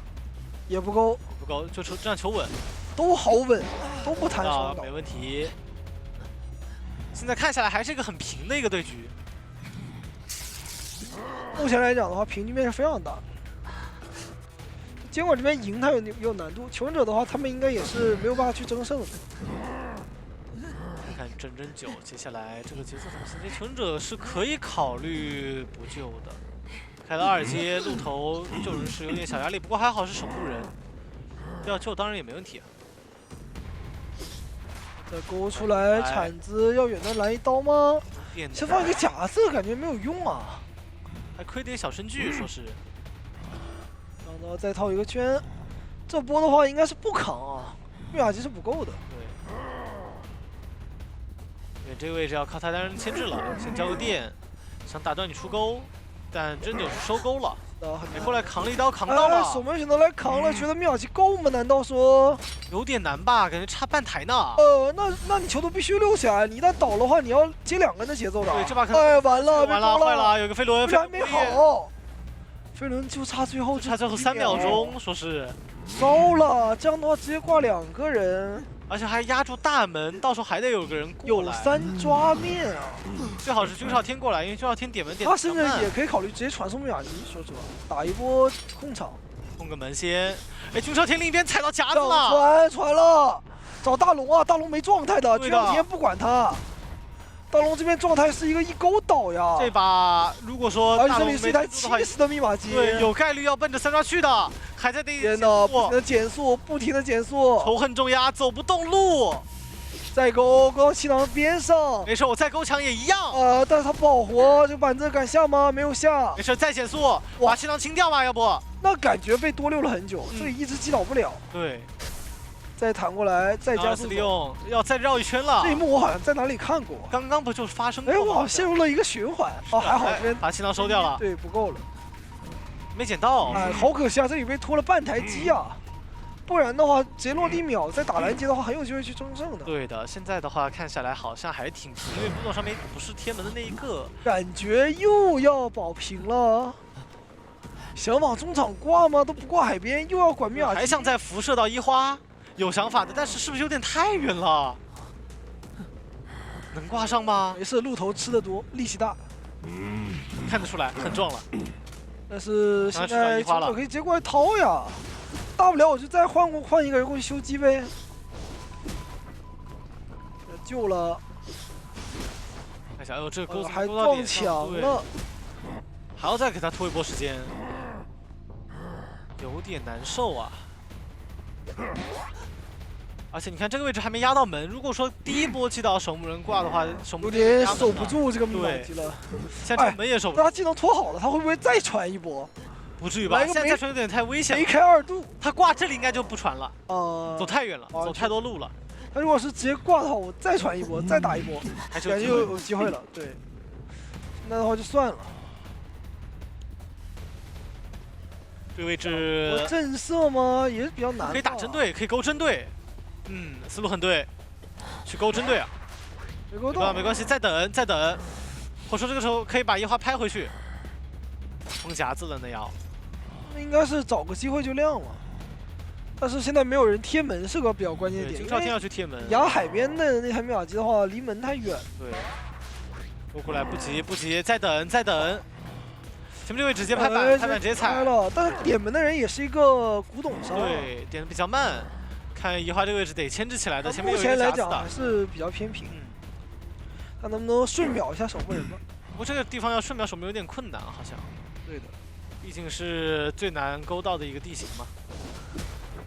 过来，门这边已经这摸了一点点，有点不敢点，他可能在想这个，怕你直接传。对，1花这个，过来一刀倒了，那怎么办？守门也是一个2挂了啊，不对，他是挂飞了。对，时间不一定来得及，看一下。哎呀，那这样的话都得散开了，开不完。大龙怎么还在门口啊？2挂，哦，2挂，不是挂飞，不是挂飞，当时第1波刚挂。看一下连胜2名。确定人在大船方向，真九这个信息拿得很足。他怕有人偷。对，还在回头看一下小木这个位置，小木没人，再上去确认一下这个耳鸣。昨天的话，耳鸣不见了，2选1，对，一左一右，人是确定救不了了。看一下这个没有判断到人的位置，直接叫传送回来了，保一手稳。那地窖要走掉了，军少天应该是稳住了，应该是平了，对。因为他没有选择往大船再进行一个升排啊，他选择去防一手全者的救人啊。他在想可能2选1，选到了最后的在左边，那这样的话保平。这样的话，两边也是救到了一个加赛环节。来了，面对这个阵容全是拉点的一个角色，他只能用藤蔓不停的去接近，除非说这把的手椅能够打出节奏。手椅说直接打一波震慑，会打一手化险为夷，当一手空降兵来救人。你要来看一下这个阵容，选一个十字选点，左中右都能追，不过最好来吧，来看一下这个位置的话，反正他能先赶人嘛，先把人赶一赶，攒一下自己的一个藤蔓。对，往左手走，不着急，先逼一下远的身位，然后看一下中场的人有没有拉远。对于真九来讲，还在做摇摆，看一下远的位置，没看到，那应该还是要去找一下。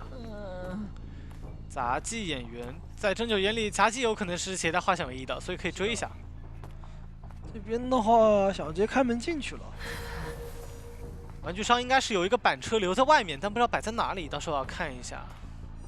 前面这个位置还可以再开个门，对，直接把门一开，然后焦藤蔓从里面缠进去，拐进去，那跳球，这里个位置就可以拿一刀扔碎石了。对，但是感觉这边躲碎石炸还要多吃一刀啊。这还可以，不过这第一刀开的还算比较快，而且马上我的下一个技能又要好了。是车也走了，这个位置你想坐车拉点也没机会。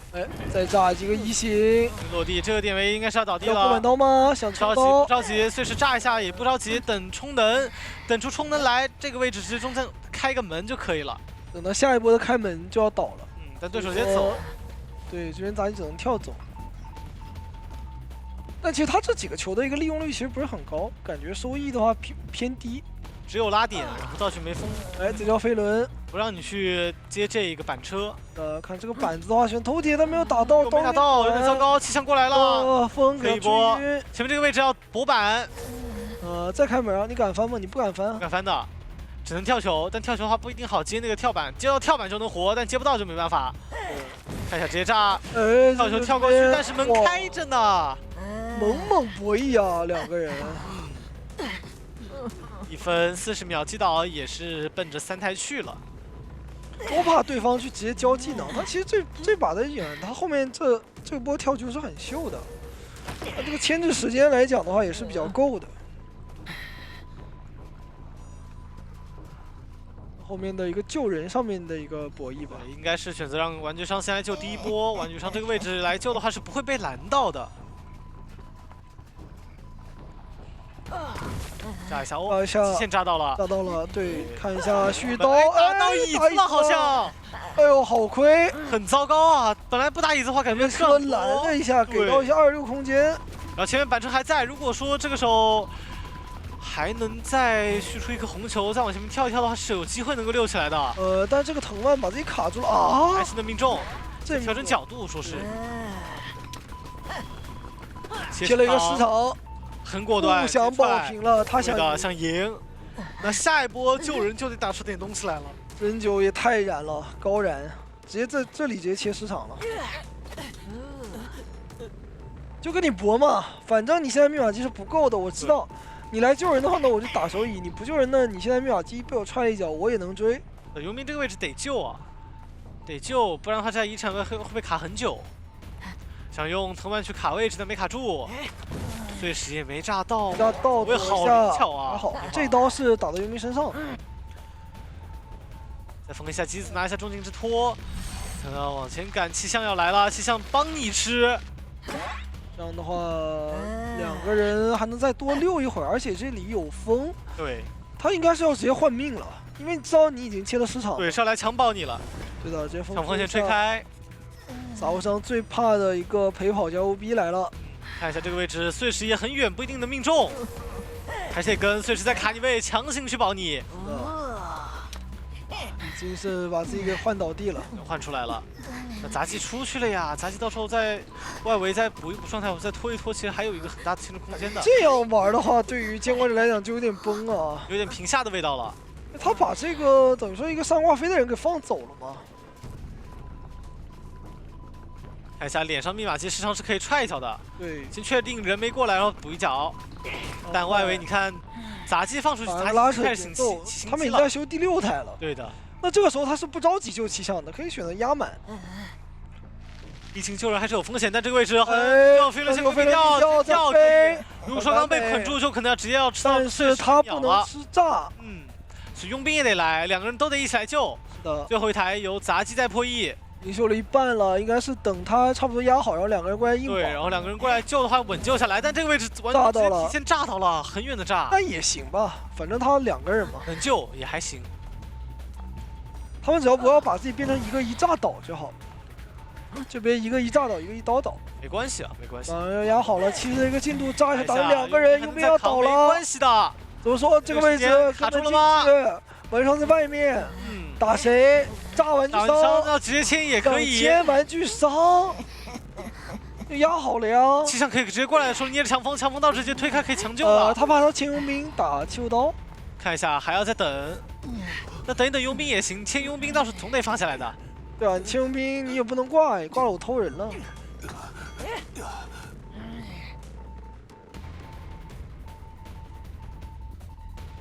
看一下重要天不急，等一等佣兵。所以抢风时间差不多，再续一个。要等佣兵的一个自愈。佣兵起来直接救，哇，完了，一点节奏都不给你啊！这下是真糟了呀，没有手椅了。好在打到针对，打到玩具商还可以。对他没有回光反照，但是木这边的门也是就要贴上了。感觉这把还是有很大的平面的。要看一下能不能把门口这个位置拦住，巨钳起到作用了。谁说巨钳没有用的？但这个位置不清跳板有点危险，还是得先清一下跳板。挂过来的话能稍微压一下。对。因为佣兵道具没怎么消耗，如果说刚刚佣兵左右都有人啊，他其实不是很好出的。但这位直接放出来了，哎，要偷了，人要被救了，上救了，坏了，坏了，上一把守住啊，上一把防着的人，这一把回来救你了。这藤蔓在锁，咬到佣兵，得一炸，直接打一刀的话，他是有可能是冲地窖的呀。看一下佣兵这个位置，他直接冲地窖去呗？是要冲门吗？冲门太远了。对，冲门有点来不及，但冲地窖一个换是绝对能够的。头找大龙。大龙就是不好走啊，这边的话等下一个开门，然后配藤蔓赶紧拉距离。对，要拖到一花起来才行，一花那边摸起来了，直接摸起来了。哎，要有点跑了短吧？藤蔓这个位置短，来不及，够不着。有飞轮，4跑了，4出。我的天！哎，不是，我说实话，好像我见过。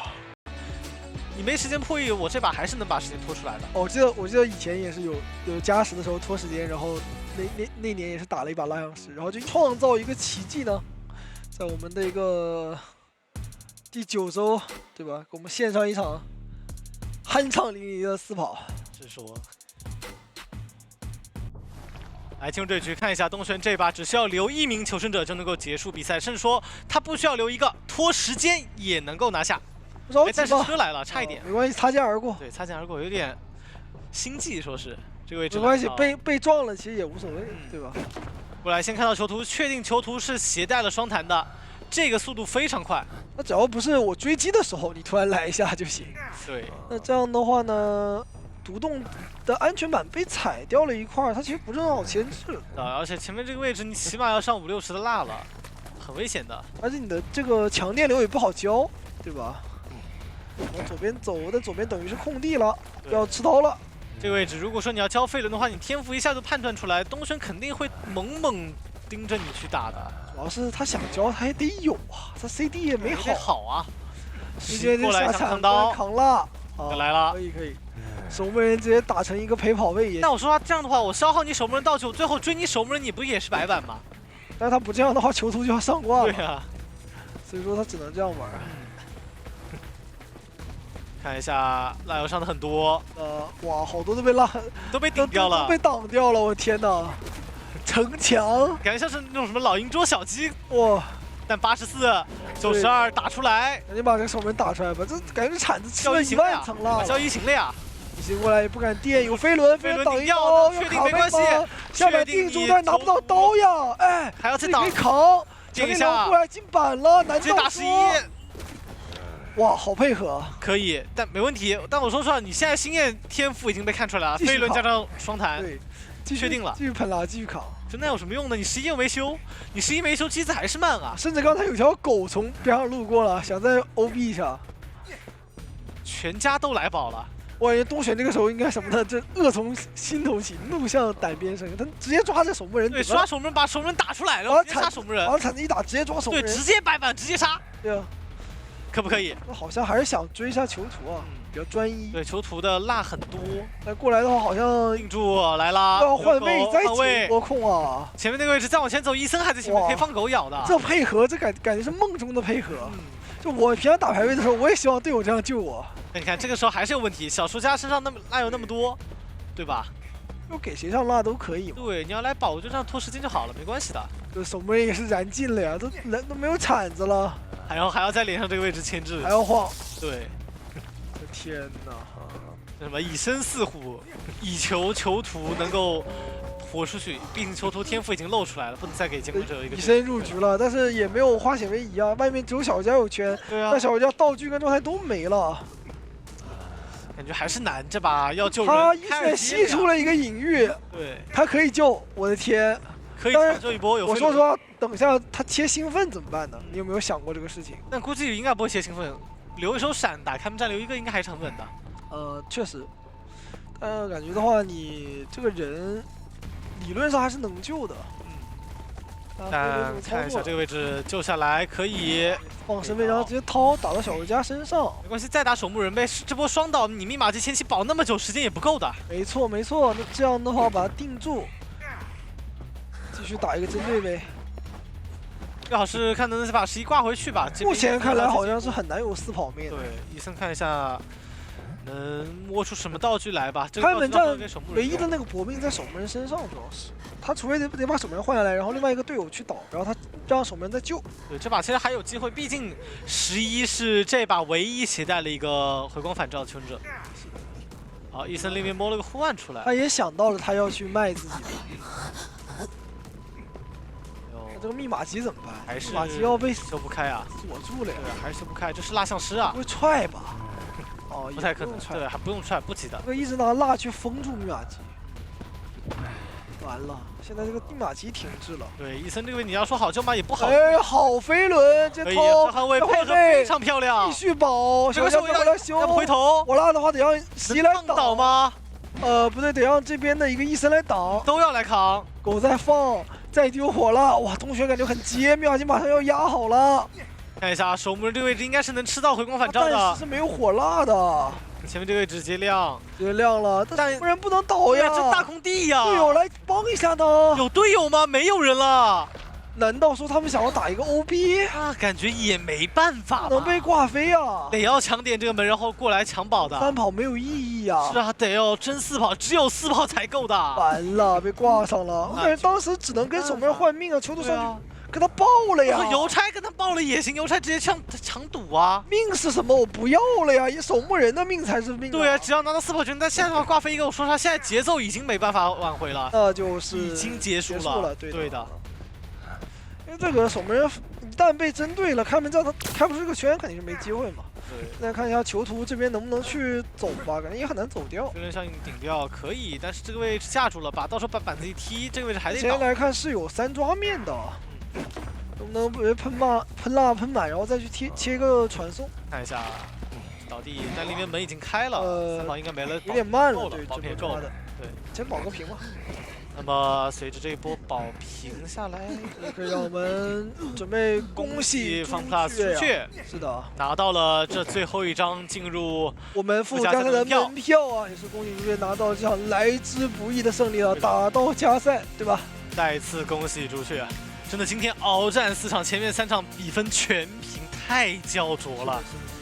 他万一没有把幸运儿保护起来，你就在跛脚羊脸上的话，他也是比较难牵制的。对就被他堵到点的话是非常难受的。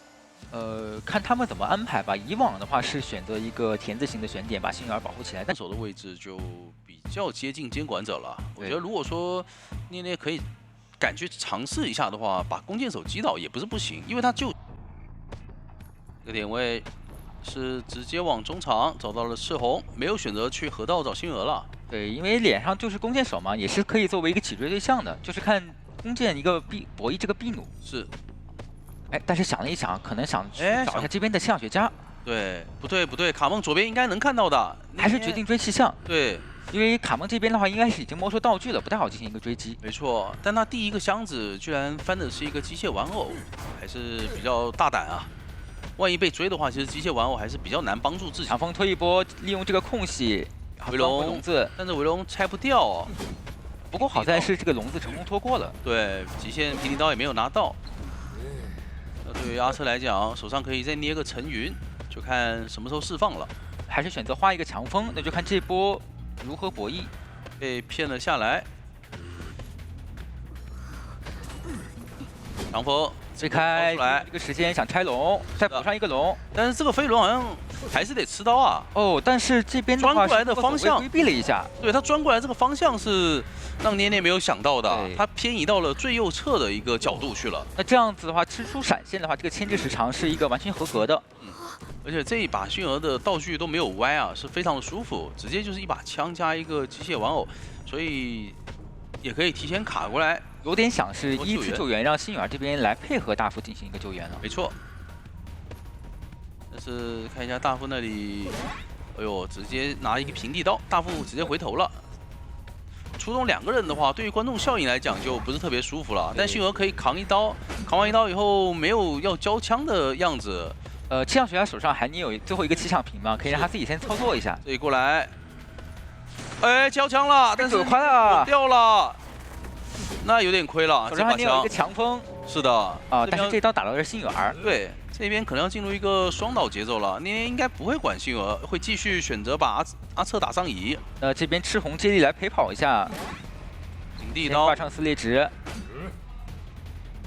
这样的话，等撕裂值掉了，再用一个围龙去追赶阿策。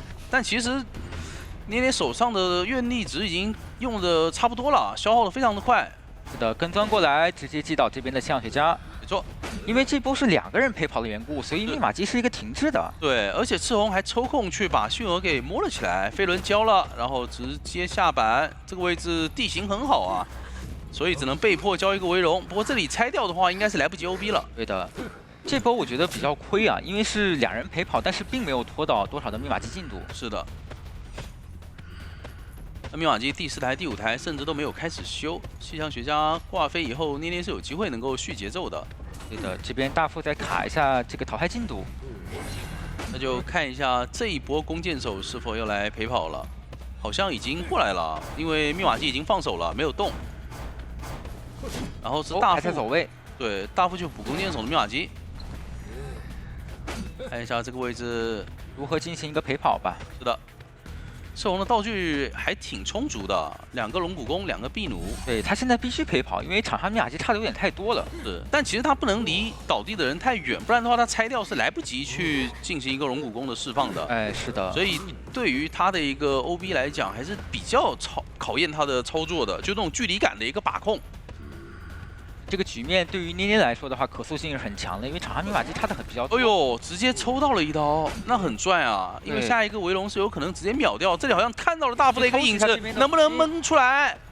没有盲打到，有点可惜了。那现在愿力值不太够，稍微只能等。躲一下大副的怀表。对，等你3段表过了再回去追击。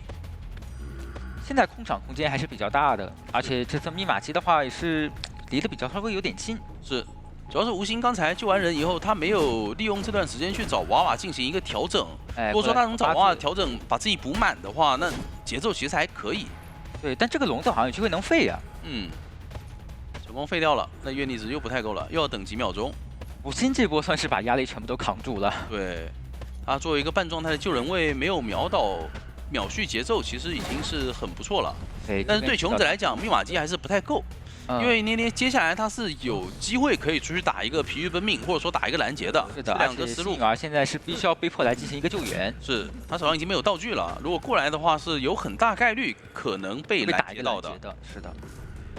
而且这边捏捏也是直接好像是锁哎定到了卡蒙救援的位置。对，耳鸣起了，从河道方向过来的话，看一下捏捏能不能看到脚印。没有就在旁边，看但是没有察觉就到，差一点点啊，一眼他没看了，没有嗅到卡蒙过去偷偷摸摸把吴金能救下。那只能改变战术了呀，他只能改变战术出来，把赤红给留在遗产边上，对，也还可以。但是没有那么好留啊，因为他现在手上有个飞轮和比努。对他可能得交闪现，我觉得可能得考虑用闪现把他给补到，因为但是密码机差2台啊。闪现的话会，哦，密码机还差1台整的，对，差1台那个大遗产，看一下后侧龙龙挂上撕裂还是值，打倒了，击倒。那外侧密码机也是有一个60了，是的，先等一下这个撕裂值。开新机，把那台遗产可以补上。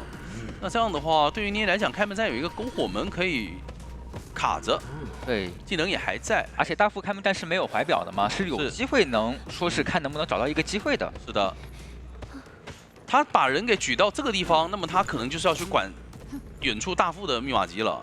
这样的话，你救下来没办法第一时间贴到篝火门的密码机。哎，这边大副也是直接补了一个道具，但是是一个香水。哎，但是这个围龙有点短啊，因为你值跟不上了。错。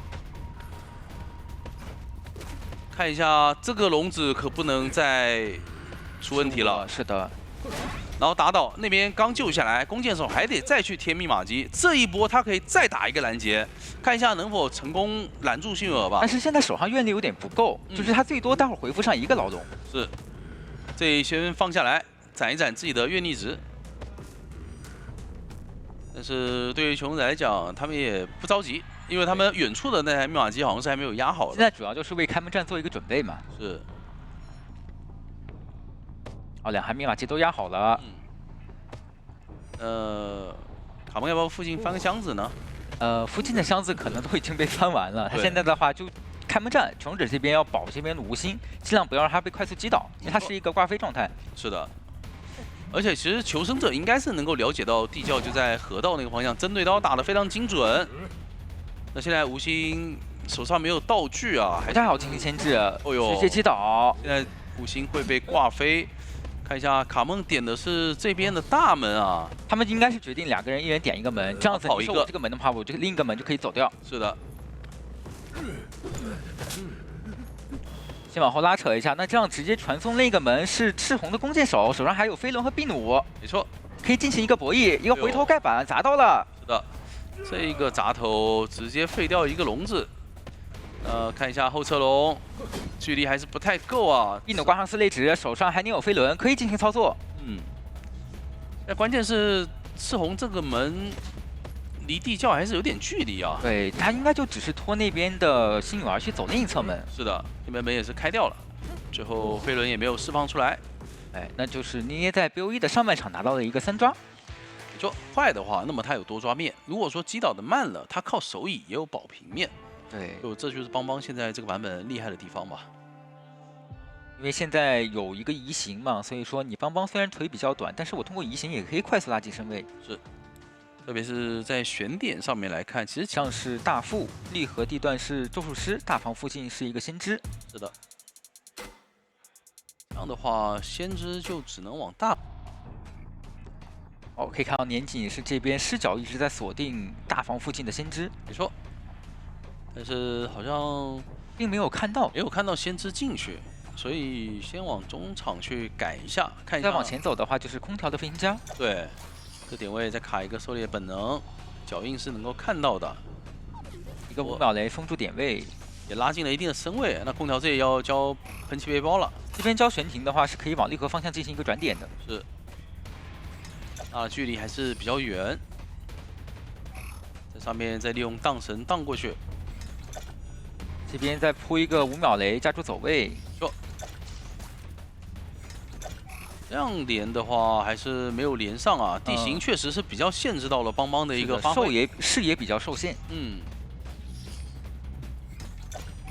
这位置也没有敢下板，但是对于空调来说，下一个喷气背包也好了，可以再跟你拉一圈。利用这个高地差一直在进牵制是的拉点，也没什么办法，对，然后前面上去又可以往边上跳，继续利用高地差进行一个牵制。这个雷也没有机会续上，对，但是在楼梯的话就可以稳定吃一个10刀了。哎，这里喷的话是有点小失误，这个空气背包躲掉了一个2连雷。对，他其实第一段喷是失误了，没有弹很远的距离，第二段喷躲掉了一个3连，消耗了3颗雷。是的，弄巧成拙还是比较秀的。嗯，这里要交移形了。直接交移形，移形把点位架住，但是空桃这边也是有所防范，被迫直接荡绳，然后再交出移形了。没错，因为那个位置其实移形还是比较难移的，你得刚好卡在那个楼梯的中间，不管远了还是近了，空调都有机会能够继续上楼。哎，是的，而且这个牵制时间已经来到了一个1分50秒，并且心之这边是有1秒的，可以保这边回忆稳稳把人救下来。没错，甚至是有机会能够救2波。就交出1秒保一个无伤嘛，下一波再用一个表来释放失乐园的效果，再进行一波救援。对，看回忆这波怎么去处理救援。提前要出怀表，定时炸一下没有炸到。是的，2连雷也是没有炸到。哎呦，遥控雷摇出来了，直接给鸟强掏，稳定先把这个化险为夷刷出来。没错，还是打到了飞行家身上啊。这一波求生者还卡着一个观众效应，密码机涨的是非常的快，淘汰进度也卡得很死。对，其实对于年景来说，现在保平应该是很有机会的，因为空桃这边是没有携带回光返照的，并且外侧已经没有化险为夷了。是的，是的，你下野以后是有机会打一波针对的。看一下求生者这边的选择吧，这一波还是让大副靠过来。密码机剩下的4台都已经很多了，对，但是这边通缉给的很关键啊，是直接通缉到了回忆。是，但他还行，已经离椅子不算特别远了，这里可以摇表救，还是说卖了呢？卖了保平，想2个人配合打一波，让咒术师过来进行救援吗？其实因为空调没有携带回光返照的缘故，所以救的收益并不大。对。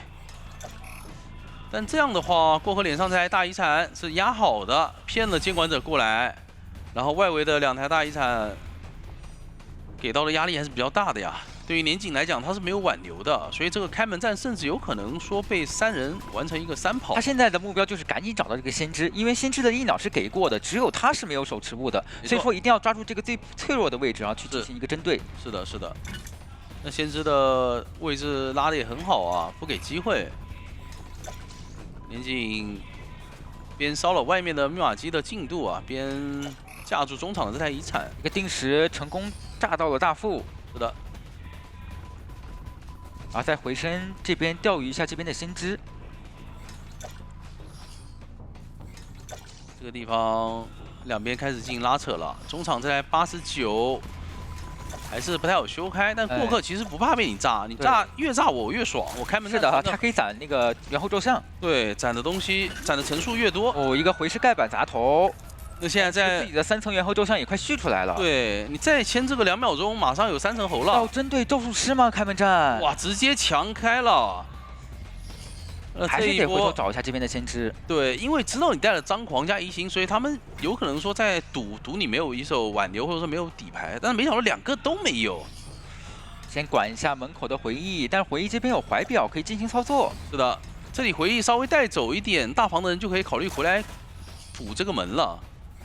但是有可能说让回忆自己尝试看一下，在河道附近有没有地窖可以走。对的，哎，还真有。前面那这个怀表吃1刀之后再交，拿1刀，这里确定了是5秒雷以后，直接摇表往前冲，2连雷连到了。那边先知的话能走掉吗？乐园状态5秒钟是有机会能够跳地窖的，地窖能开吗？这里倒地直接举了起来。是的。哎呦，这个真是有惊无险保住了这个平局啊！没错，前面。回忆是被那个5秒雷给拦住了，然后等到弓箭手 OB 杂货商的话是有说法，但是牵制起来的话确实会有点困难。没错，他 OB 的话，其实现在杂货商也没那么怕弓箭手了，就往地上放一个自然交易，我硬举，你要打，你只要射我，那我这个人还是可以粘在一个大防地窖点的园丁。嗯，这样的话感觉可以冲着园丁的方向去啊，因为这个版本的园丁其实。直接往沙包走，空调那里也是在往沙包最内侧靠了。这样的话，一个藤蔓。对，年景好像有想往中场去的意思吗？应该还是会追击一下沙包的园丁。是的，这边也是看到脚印了。前期的话，园丁千尺应该还是比较偏向一个稳健的，而且他趁这个时间，然后把沙包最里面的椅子给拆掉了。没错。这样的话，一个碎石直接把自己的盾给打掉了。哦，处理得非常快很快呀。是的，可以前面可以再开一个门，再衔接上藤蔓。没错。但是这个藤蔓的话，没还是有刀，有勾到。哎呦，并且是一炸一刀。补了个碎石，补得非常的精准。没错。那待会儿的话又可以再开一个门，园丁这边牵制压力就很大。是，那园丁，哦，直接炸倒。没错，他这里用这段时间把椅子给拆掉了。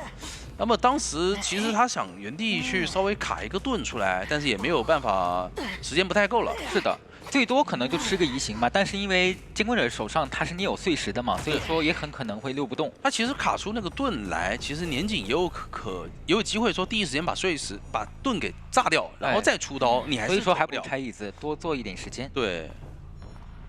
那这边的话，郭克是一定要把血线给卡住的。嗯，毕竟园丁是比较能做。这个地方看一下，一刀直接拿，还好椅子面前是没有自然交易，先用碎石打断一下，救下来了，两个人都没有炸到，直接翻，前面这个板子还在，还可以再绕一下。是的，但是你想牵制起来的话，还是比较困难的，应该还是在沙包子里面进行一个倒地，没错，外侧密码机了。是，这个地方没有翻回去啊。哦，这边呢有没有机会把监管者的移形给逼出来呢？哎，盾续了出来，一个秒盾，那这样提供了一点，他继续在里面绕。是的，我继续在里面绕，这样的话打倒你会发现什么？前面拆的那张椅子又伏笔了。他在沙包2把椅子都拆过，年景举过去又要放下来，然后再修一波椅子。对，而且消耗掉了年景这边的藤蔓嘛。是。那整体来讲，密码机可以到达3台半这么一个节奏，而且佣兵手上还有一个化险为夷。目前看下来的话，局面可能更偏向于一个平局。是。再开一个门，攒一点碎石，再把板子处理一下。最后一台密码机还没有开始破译啊。不急，因为园地这边的话是比较耐做的，可以再卡一点淘汰进度。是。这个点位回也是卡在后面，也是非常给压力啊，把这个淘汰进度给卡满了。是的。一个碎石躲掉了，再放一个自然交易。那这一刀稳定救下来，没错。然后一个护腕，保证自己不被双倒。哎呦，这波救援救的好呀，把淘汰进度卡得死死的。那穷者呢，只差最后一台，20%的密码机，一会儿可能会让回忆在沙包里面开一台新的。这样的话，两边互相拉扯嘛，年景就不太好管了。你要管外面的30的密码机，那么佣兵这里就可以直接起，而且有弓箭手可以去救人的。没错，倒的离椅子稍微远一点，拖你一个挂椅时间。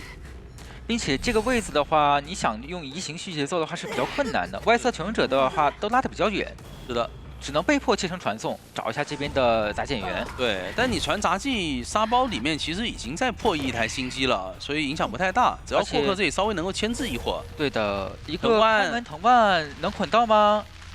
距离够吗？差一点点，就因为在门口拐了一下。对的，好在碎石炸到，不过这边一个回头盖板也是化解了这波危机。没错。但是过客手上是没有板弹啊，所以拉不开太远的距离。看一下自然交易敲球，想跳过去，是在跳球的最后一刻，然后吸到这边杂件员。这样有一个地下室，看一下年景应该会强取进地下室了。陶丸也是贴了过来，给点压力，不想让你挂到地下室，但是第一剑并没有命中。是的，那就只能亲手下去救人了。对。不过第二个龙骨弓的 CD 是可以拖好的，所以应该还是不会有特别大的风险。没错，在下面稍微绕一下，等佣兵那边把密码机给压好。这把的地窖是在小木屋那个方向，大房出来，其实地窖还是比较难去操作的，我觉得对于求生来说。没错。直接逃下来，再吸一个地表，不想让你那么舒服的出去。针对到了杂技，那这里其实弓箭手倒不是特别危险啊。哎，手上你有飞轮，有一个秘弩，哎呦，飞轮和秘弩都没有交出来。对，在分冲的最后一刻，然后被弹住了。那这样子的话，年景开门战士技能还没有好，但是杂件员没有办法第一时间走到小门。是的，现在的问题就在于他的这个传送10秒钟，他一会儿会不会拦出去？过客好像没有往门口贴啊。还在大门的这么一个方向。那这里年景有没有机会排到大门的耳鸣呢？直接选择传送了，传送发现门开了，这个地方也看不到佣兵的位置。对的，那这样子的话，过客可以选择一手去救援啊。佣兵是满血，他直接不他救了，选择直接点门，让点大门，压力自己走门。是的，因为他预判的年景这里可能会回去守，那就看这个藤蔓能不能捆住佣兵了。没错，护腕能弹出来吗？能捆到吗？哇，躲掉了。是的，那手上没有碎石的机会啊。哇，好惊险呀！这波他们是决策让回忆自己扛压，然后过客这边点门。是的，不过杂技说实话点门确实是有点久了，你换个别的求生者可能这段时间他已经救下来，然后两个人点门直接走了，是有3跑的这么一个风险的。但对于年景来讲，他是可以接受的。为什么呢？因为我知道你是杂技，你只要点门，那么你就一定。囚徒可以牵制，空军可以牵制，病患可以拉点，但是我配合我上我自己的闪现，我击倒节奏稳定。那这样子的话，你后期密码机大概率还是修不够。而且歌剧拿出来的话，它针对的是囚徒这个点嘛，双弹加飞轮，开门战他一定活不到开门战通电的。对，那我提前挂飞一个，那这样子的话，四合院是囚徒，脸上是大方低焦点的病患，是的，可能还是得找一下囚徒。那囚徒的话，他是可以考虑往小木屋的方向去。地方应该是要冲着囚徒的方向去了，他没有去吗？想追一下沙包的赤红，没错，直接找病患，倒是可以闷掉一个化险为夷。对，熟练度也是非常高啊，捏捏。但这里是一个长窗，是的，先留一个影子，没错。回溯有没有个装刀？没有，一点点还是比较危险的。可惜了，这一波回溯没有拿到刀的话，那就比较亏了，因为你后面少一个回溯，就不太好去进行一个博弈。哎呀，但是这边是因为携带了风窗的缘故，所以说这个钩索没有飞过去。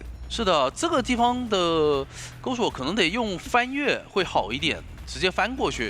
是的，而不是说用一个弹出去的这么一个角度了。那这样子的话，这个闪现可以成功逼出来吗？哎呦，还打断了第2个钩索。沙包这个地形确实对于病患来说可能不太好交钩索。其实如果说没有封窗的话，他是能够牵制起来的。当时那一波翻出去、飞出去，那捏捏手上的回数还没好，他是可以再继续牵制很久。但捏捏这个封窗也很好的限制到了病患的一个整体发挥。那这样子闪现没有交出来的情况下，无心救人的压力就会比较大。是的，先过来踩一下中场的电。然后再回溯吗？直接回溯，看一下能不能拦截到无心。已经看到了。我作为歌剧来讲，这个位置其实也不太好拦了，也只能拿一刀。那这边的话，闪现要去摊一下佣兵的状态吗？逼出护腕呢，就对病患进行一个针对。是的，不过他这里隐约断了，但是影响也不大，还是可以直接打倒。看一下 GR 求生者这里有没有配合吧？赤红是想往角落倒，然后可能空军要来给一下压迫。这杆信号签反正是肯定要保这边赤红进行一个26的。是，不过好像没过来啊，对，就稍微倒得远了一点，那就把人往沙包里面挂。这样的话还能去逼一下吴昕那边的一个密码机进度。而且卡蒙这边需要进行一个跑图，他离沙包里的这个椅子会比较远，需要提前贴过来才可以。是的。而且这边通缉也给到了空军啊，那很可能要来一波声东击西了，必须要佣兵配合救援。但是这波救援如果被捏捏回溯到了的话，会有风险啊。是的，佣兵那边有可能会双倒，就反正这里卡梦枪空了，但是空掉了。但是好在吴昕这边利用你去逼迫卡梦的时机，把赤红给偷了下来。对，但赤红这个位置其实隐月又空了，而且阿策可以帮忙垫一下的，可以垫一下。隐月断了，感觉非常的致命。对的，那转到前面大防窗区的话，是有机会把闪现给成功逼出来的。没错，那还是直接交吧，反正也没有底牌，交个闪现也只能交了。现在问题的点就在于佣兵状态，然后比较半状态，看会不会被续吧。而且外侧密码机剩下的那几台并不好作为一个破译的点位，像沙包的2台密码机都是比较危险的。是的，是的，场上密码机进度是一个3台半左右这样的一个节奏。这里囚徒也是提前跑了。吴昕那边也放手了，现在中场的密码机是一碰开啊，直接开掉。那捏捏立刻意识到了，准备来追一下中场的阿策。对的，但是囚徒这边牵制能力也是比较强的，他是一个弹射飞轮的天赋嘛。是的，不过他带的是双弹飞轮，也证明说开门战你可能说不太好走，是有可能被我打到针对的。再一个反弹，但是还是要持刀。2阶歌剧的移速还是非常快的。求生者需要补的大遗产有点多啊，但是捏捏这里准备放弃囚徒，回去管一下遗产。吴昕这边也是警惕性很高啊，提前压好了进步。这里是预判求生者会往左边绕过来，但其实没有啊，其实吴昕往右边走了。他蹲的这个位置非常刁钻。是的，这地方看一下能不能排得出来。前面走的小话碎片能不能看到？看到了，到了。而且这个护腕，但窗户好像前面要吃刀了，还有一波收益的机会啊！而且这边是台遗产级，卡梦这里是2台，沙包外面也是遗产，沙包外面和里面都是遗产，卡梦这波需要顶的压力就非常大。对，所以求生者这个节奏就有点难受了。看一下翻到的是什么道具，是魔术棒。现在阿彻大房的密码机就算开掉了，但是沙包的2台全被架住。捏捏这一波拦截能不能排到卡梦的位置呢？没有排到，选择直接往大房的方向去赶一下阿彻，把电线给踩了，然后再回溯。但是卡梦这边的位置也是比较远的，一时半会儿贴不到佣兵的身位。是，直接回溯，耳鸣还没起。沙包的电，没错。那这里连踩2波电还是挺赚的啊。对，因为囚徒还是挺需要那个连电的一个破译加速的。你可以看到外侧密码机是有4台都有遗产进度，而且佣兵卡过半了，求生者是选择卡满救。这一波捏捏再拉出来，他没有排到空军的位置，那边要来一个无伤救了吗？但捏捏可能是想着先把这个囚徒给打倒了。飞轮规避刀，手上还捏有电，有闪现的，有闪现可以直接交。飞轮已经交过了，直接闪吧。对，因为你闪完以后，外面佣兵是一个上挂飞，然后2台遗产都很近，捏捏是完全可以拉出去打的。它主要是这3台密码机离得太近了，沙包里、沙包外和大房3台遗产机。是的，这个椅子已经做掉了，所以捏捏没办法去赌一波挂到沙包的那张椅子。这里是选择直接出来管一下吴昕，排一下吴昕的位置，排得非常的精准，前面可以看到脚印了。隐喻出现了一些小失误。没错，但是吴昕这里强行转小木屋，板子也还在。求生者现在争分夺秒，跟时间赛跑了，最后30%的一个密码机。如果你有一个护腕，有机会能牵制够的。对，如果吴昕能够撑到这个通电的话，护腕转去4合院的板区，那么他们还有保平的机会。但是如果没有撑到的话，这把捏捏是很有机会能够3抓的。密码机开始破译了，64的进度。看一下捏捏隐约再次断了吗？这一把断的有点多了，说实话。对，这个时候再去守一下大门的空军的话，把电线踩了，他是可以强开的。是，那等吧，他应该是等一个闪现了。卡梦这里看一下他这也等队友贴门。是的，然后利用自己的魔术棒和飞轮去强开这台密码机。而且外侧的话是可以通过去压沙包那台密码机，规避说我大门这台会给你机会的。是，卡梦还是选择回来给一下压力。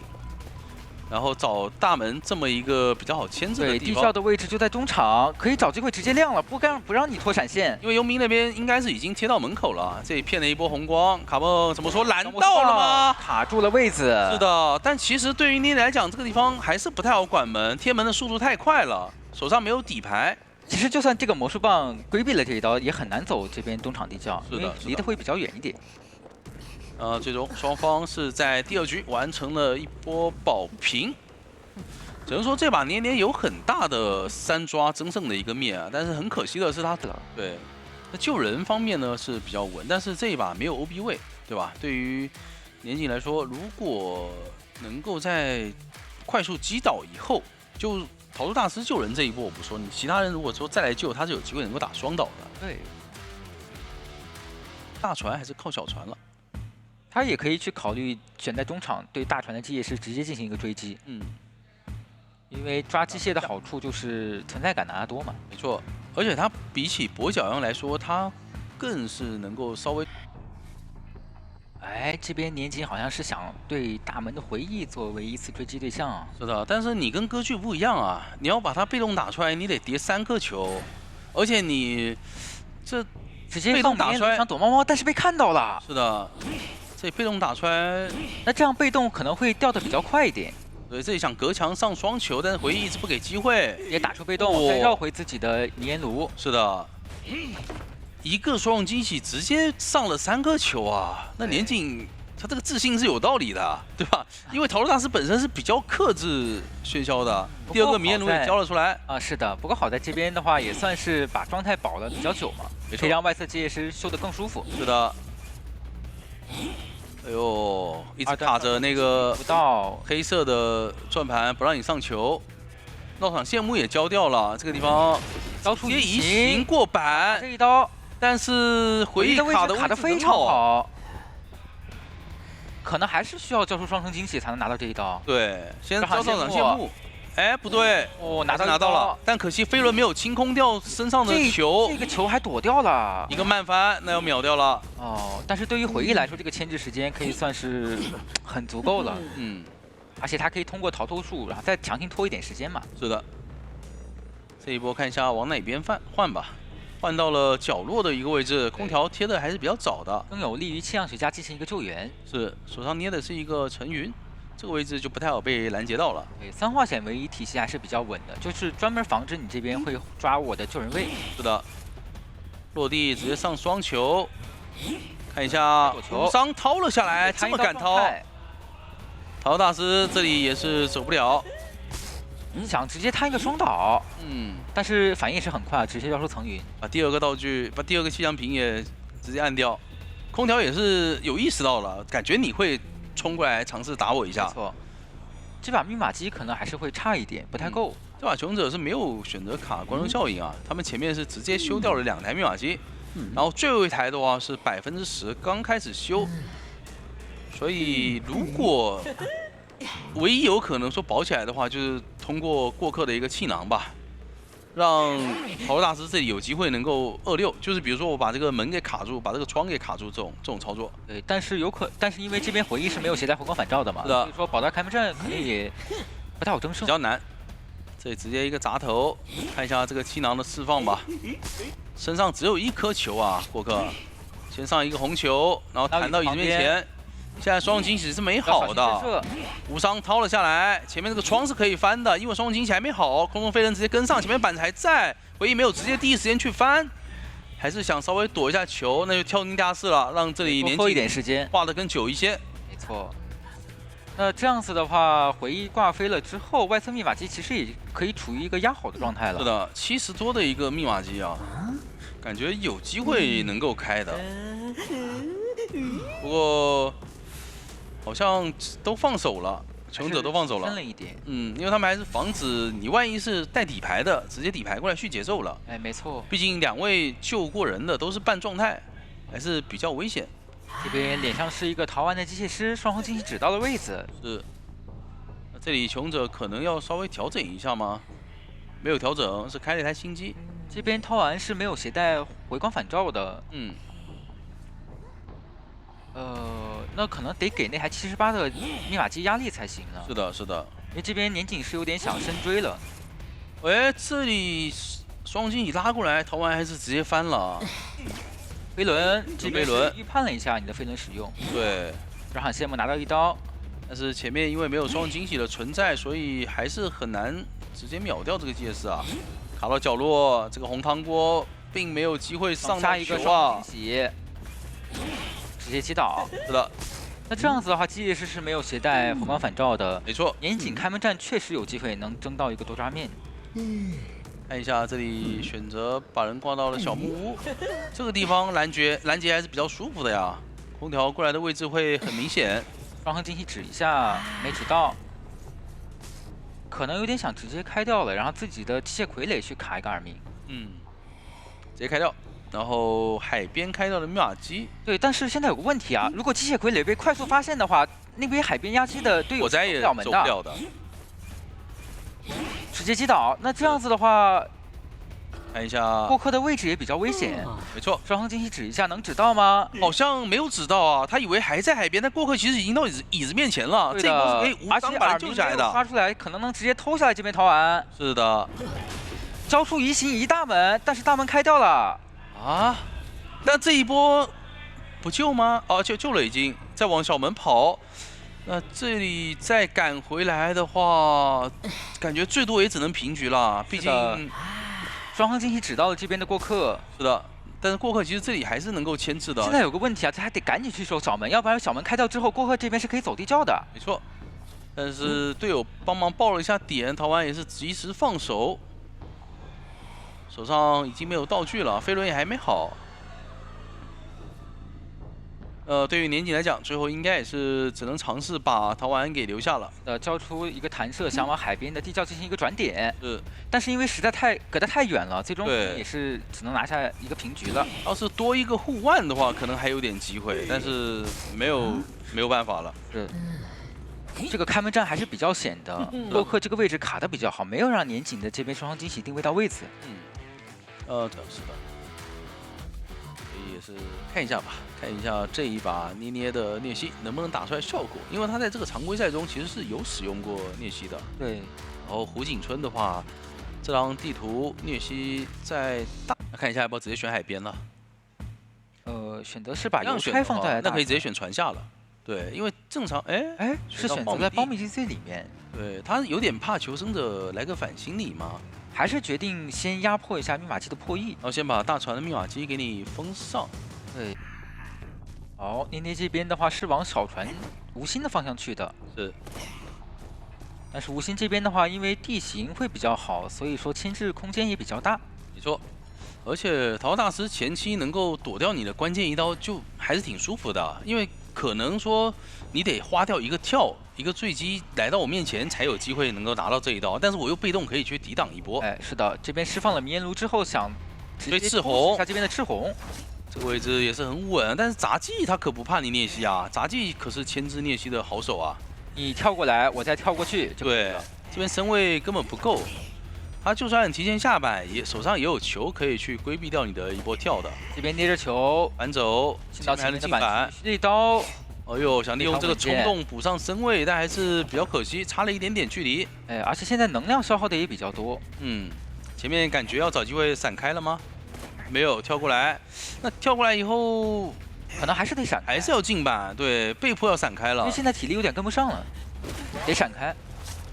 对，赤红闪开了他也不亏，因为他手上的飞轮一会儿还可以用来规避你的一波跳。对，而且还有一颗粘土球，这个冲动。哎呦，但是没有跳出来这颗球。对，这里就有点可惜了，因为你的飞轮和球都在啊，你交掉任意一波来规避掉这一次的伤害的话，队友可能3台密码机够了。是可能低估了一个聂西蓄力刀的一个刀气范围。是的。不过好在有桃花大师吧，可以把这个椅子换走。没错，换到了中场，这样的话，其实对于穷子来讲，他来救人的方向可能就更多一点了。但是这局对于G2穷者来说，他的争胜面需要赤红在2、4牵制起来才可以。是，不过还是有机会吧，毕竟手上飞轮和球都还在嘛。对，但是玩具上这波救援压力其实也比较大，因为聂西他是有一阶的，空中直接打，没有选择去卡一个跳打双倒这么个操作方式，想省一下自己的技能 CD， 这样子对杂技员进行一个针对。是。这样的话，赤红选择带到小木屋方向。下一波，如果说无心过来救援的话，得给到机会啊，让邮差让杂技这里可以进入小木屋去进行一个牵制。这波的话，如果救下乙之后能提供一个26空间，是有机会在木屋这个地形绕起来的。对，因为这一把其实是没有带封窗的捏捏，所以木屋只要牵制起来，它压力还是比较大的。那这个椅子就没有必要换了吧？还是换走了吗？换到哪呢？换到海边。是，海边的话离木屋反而没有木屋更好去牵制啊。是，但他们可能说最大化的利用这个时间呢，去让外面的队友多破一点。因为其实密码机该拖还是要拖嘛，就算不到木屋牵制，他套一个化险为夷，密码机其实是有机会能够的。是的，只需要去补密码机的这个路程需要时间，需要可能留出化险为夷5秒钟左右吧。我踩救了下来，飞轮手上还捏有跳球。是的，再补一个球可以进入到小木屋，那这样的话密码机就够了呀。而且一时半会儿不好进行一个击倒。是。这地方头铁，这个地方可以随便绕聂西，能绕巨久。对。而且板子还在呢，回头盖一板，拿头应该要直接开了吧？等队友贴门，队友那边如果贴好门了之后，就可以准备开了。但是赤红这边还是不能离开木屋这个地形进行牵制。他开门战就算倒在这里，他也得在这边牵制。不过穷者选择直接开掉，这想交闪吗？闪到了，但是那边的门是直接贴好的，你现在在把能量挂上椅子之后，能量好像不去守太够啊，这能量。就算能量够，时间上来说也不够。嗯，所以继续往前跳，门已经开了。哇，这个赶路能力可以说是真的很强了。但是呢，是的因为穷者这边是提前布置好了开幕战的安排的，没错，那双方是在第3局由基亚追回了一个5比3啊。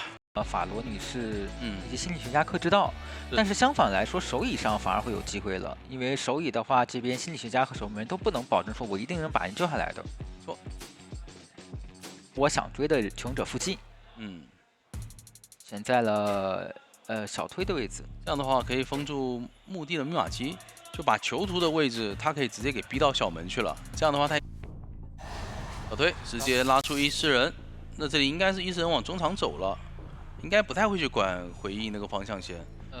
看一下，有点想去追击一下回忆。哇，直接开追，回忆也是一个震颤，拉了很远的距离啊，但是伊斯人的吼还是吼到了他。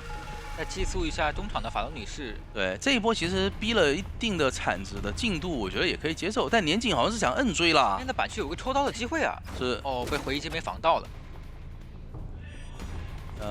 再踩一块板子，其实还是挺危险的，我只能说，就是对于年景来讲，他有点像在怎么说钢丝绳上跳舞，他追救人位啊，他追救人位，外面如果说没干扰好的话，2个人破译的非常快，特别快。是的，所以他这一波想去打出优势的话，前期一定要处理的非常非常的快。但是回忆这边防的也很好，而且他还是有2把铲子的。对，这里板子一下可以下铲了，2波吼都没有打断这个铲子，非常的可惜。而且青赤值只有57，是你吼到之后也是叠不满。然后往110窗的方向继续走，这个位置就算被你打出来，他也可以接受，更何况他还可以直接继续震颤拉远距离的。那位贴近有没有机会直接吼出来呢？吼到了，这样子的话，可以再次拉回伊斯人寄宿这边的。想直接交闪，但前面这个板子是能进的啊还是，得拉回伊斯人寄宿这边。去把这个板子把人给逼走。对。哎呦，铲子的 CD 又拖出来了。那这一波去往花园，年景的追击时间已经花了挺久了。哎呦，那这样子的话，牵制时间就拉得很满了。回忆他真的是牵制非常稳健的。是。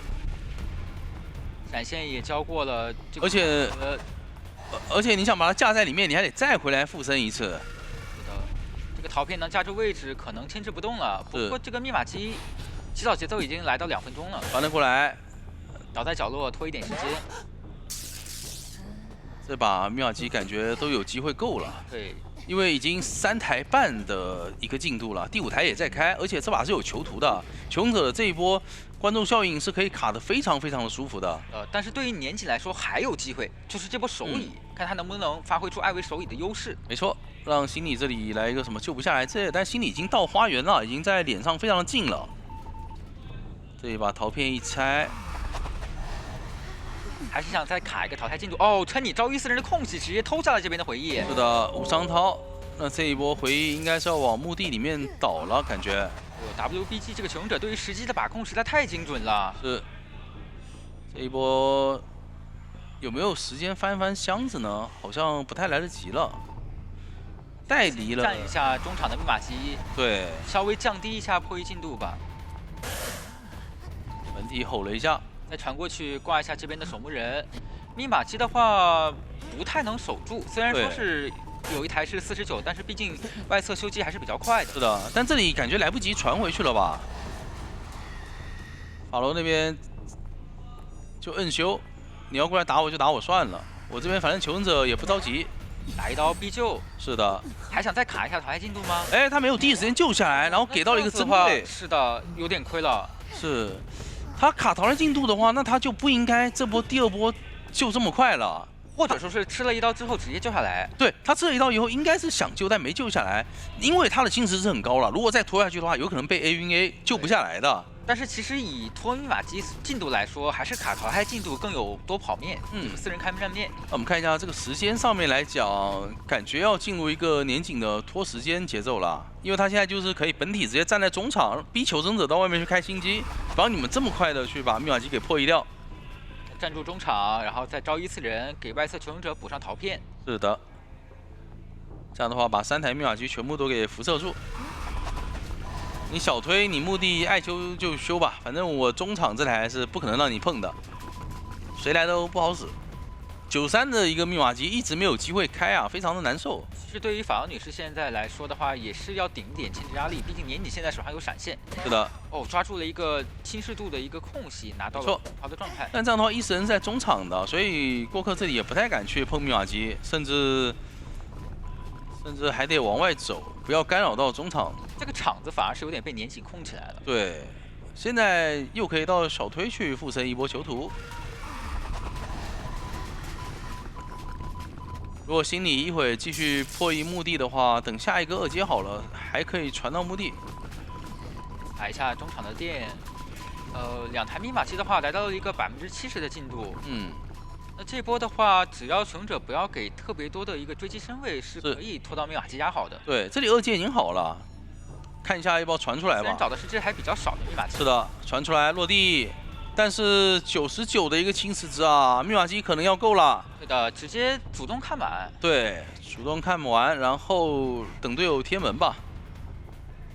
那但是这边如果直接开的话，可能会有个闪现的身位，是，所以不太敢贸然的去开。没错。但是小门这些地方的板区好像被守墓人用的七七八八了，只剩下最后的3块了。这里2块，以及左边那个靠密码机那边有1块。看一下空调去找一个比较好在开门站去存活的位置。是，但其实这个地方还是比较难的，因为还是有闪现的身位。现在有一个开的时机，没错，把握住了。翻2个窗，然后拉开身位，这里把医生先拉回来，落地，直接交闪。哎呦！不过好在这个控制时间还是比较久的。是的，还是极限的把人给闪倒了，然后传回了花园。那这样子大门好像是不太能开掉，有机会能压住吗？看一下这个门的进度，60多70，应该会差一点点，我觉得。好像是刚好开不完。对，90的进度，就是差一点点。这一波先把这个电踩了，防止你小门传过来。没错，传电。但是小门他是没有陶片可以过去的，因为他前面击倒心理的时候是用掉了这一波的陶片传送。这边是交错的自愈，激素的 CD 也要好了。没错，这波要小心了，不能被击倒，因为是没有自愈的。反正就先稍微拖一下吧，因为对于熊仔来讲，就是肯定要拖他的挽留的嘛，把挽留给拖过去。想主动过去扛个压力，然后给个片激素。那这边2个门应该是要抢点了，心理那边要抢点逼你回来，然后这里法罗也要抢点大门逼你传过来，这样的话你就等于说2个门都会给到一个破绽，你只能管其中的1个门了，因为2个人都附身过了。是的，法罗这也要抢点了。年锦这边针对空调去进行一个追击的话，大概率就是一个平局了。对你第一时间不传法罗的话，那么法罗那个门直接给你抢开了呀，89%的门，法罗2秒钟点开。化险为的心理不太好进行操作。是的，而且那边囚徒好像也还没有出门，看一下还有没有机会拦囚徒呢？这边其实没有自起的，他可以考虑，看一下，有点风险。对，这个会有点风险。那最终挂上，时间也是7分40秒上下的这么一个进度啊，时间拖的还是挺久的。对，两边一个战平，7分44秒左右。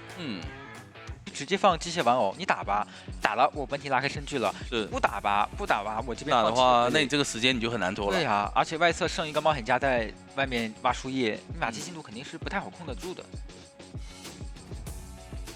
但是还是小推呢，在思考。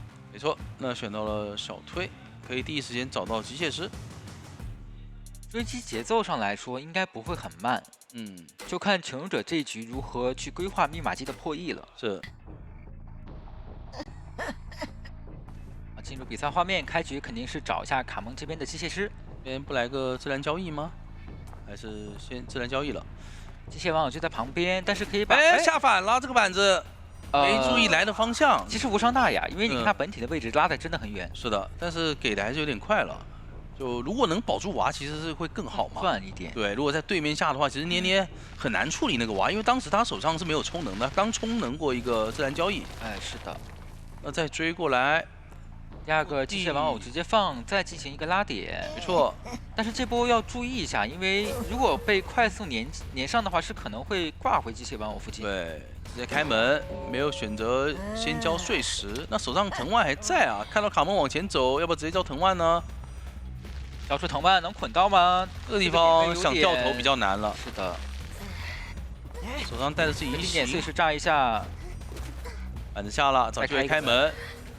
但这个地方还有一个飞轮的，哎呦，两个碎石直接炸倒。那对于两边来说的话，其实都在按自己的剧本来走，因为机械师的话也是保住了半个娃娃可以进行破译嘛，可以接受，有娃娃在外面就行了。因为这把对他们来讲保平嘛，你面对杂货商来说，保平穷者其实还是比较容易做到的。特别是他们这把需要争时间，有冒险家，有机械师的娃娃在外面，这边密码机更是绰绰有余。哎，是的，赤红还是决定再卡一个淘汰进度，不想救得太早。是的，哎，碎石躲开了，这里在一个自然交易救下来的话，自然交易刚好已经过去了。对，利用这个化险为的时间，让你挂的椅子的时间久一点就可以了。没错，但现在已经没有 OB 位了，看一下是想让机械师倒到大房里面吗？封一下人。大房里面，那这样的话，大房里面应该是没有地下室了，可能说让他倒大房里面挂得更久一些。然后小说家可以考虑去找机械师的玩偶那边调整一下，对，或者说去。但是要是抢那个时间的话，就不调了。对对对。其实密码机来说，3台半啊，感觉不太够这个。有输液。对，就算上输液，算上输液是不到4台嘛，3台半这样的一个节奏。还有一台，最后一台需要修，机械师感觉不太能活到4人开门战。他们的任务就是保平嘛。对，然后机械师这个战力一打出来，那就可以了。是的，那这里无心甚至就是套一波化险为夷，不要给机会就行了。一个碎石震到了，这里怎么说？要不先来个自然交易呢？直接掏了下来。哦呦，救人非常稳健，毕竟是守门人救人比较快。没错。还想再进行一个陪跑。要不要肥胖牛呢？对他这要陪跑，其实刚才肥胖牛把那个门卡住会好一点，一个撤刀的机会，打到了守墓人，盖了一个板子。没错，那这里捏捏掏出来一个重金之托，但是距离很远啊。对，而且机械师这边手上还捏有飞轮了，可以利用飞轮突破碎石。是的，飞轮，但是没有进板，能扛吗？守墓人。扛到了，对的，最后这台密码机90%，捏捏还要继续追，这个地方一个碎石远程没有炸到，直接通电了，而且求生者阿策那里已经马上可以贴门了，他那个地方离门非常近，直接通电，求生者可以直接去点门的，点上这守墓人送你都可以，我只要跑2个，时间你完全来不及控了。现在的话，我觉得2个门一人占1个吧，就是他如果管小门的话，走大门就行了，一个人在中间摇摆，反正时间是肯定够的。是的，3分20多秒。密码机已经压好了，已经通电了。现在如果说找到了冒险家，能不能快速击倒呢？快速击倒的话，还有一个底牌传送管大门的这么一个说法。对，但是好难啊，击倒不了。大门已经60-70的一个进度了。这里阿策的一个变小规避一下。是的。这里就算倒地，应该也是已经来不及了。拿到冒险家完成一个平局，那时间上来说的话是小于7分50秒的。没错，所以我们最后也是恭喜加战队嘛，获得了本场比赛的一个胜利，也是有点没想到啊，他们在第1局中先被对面拿到。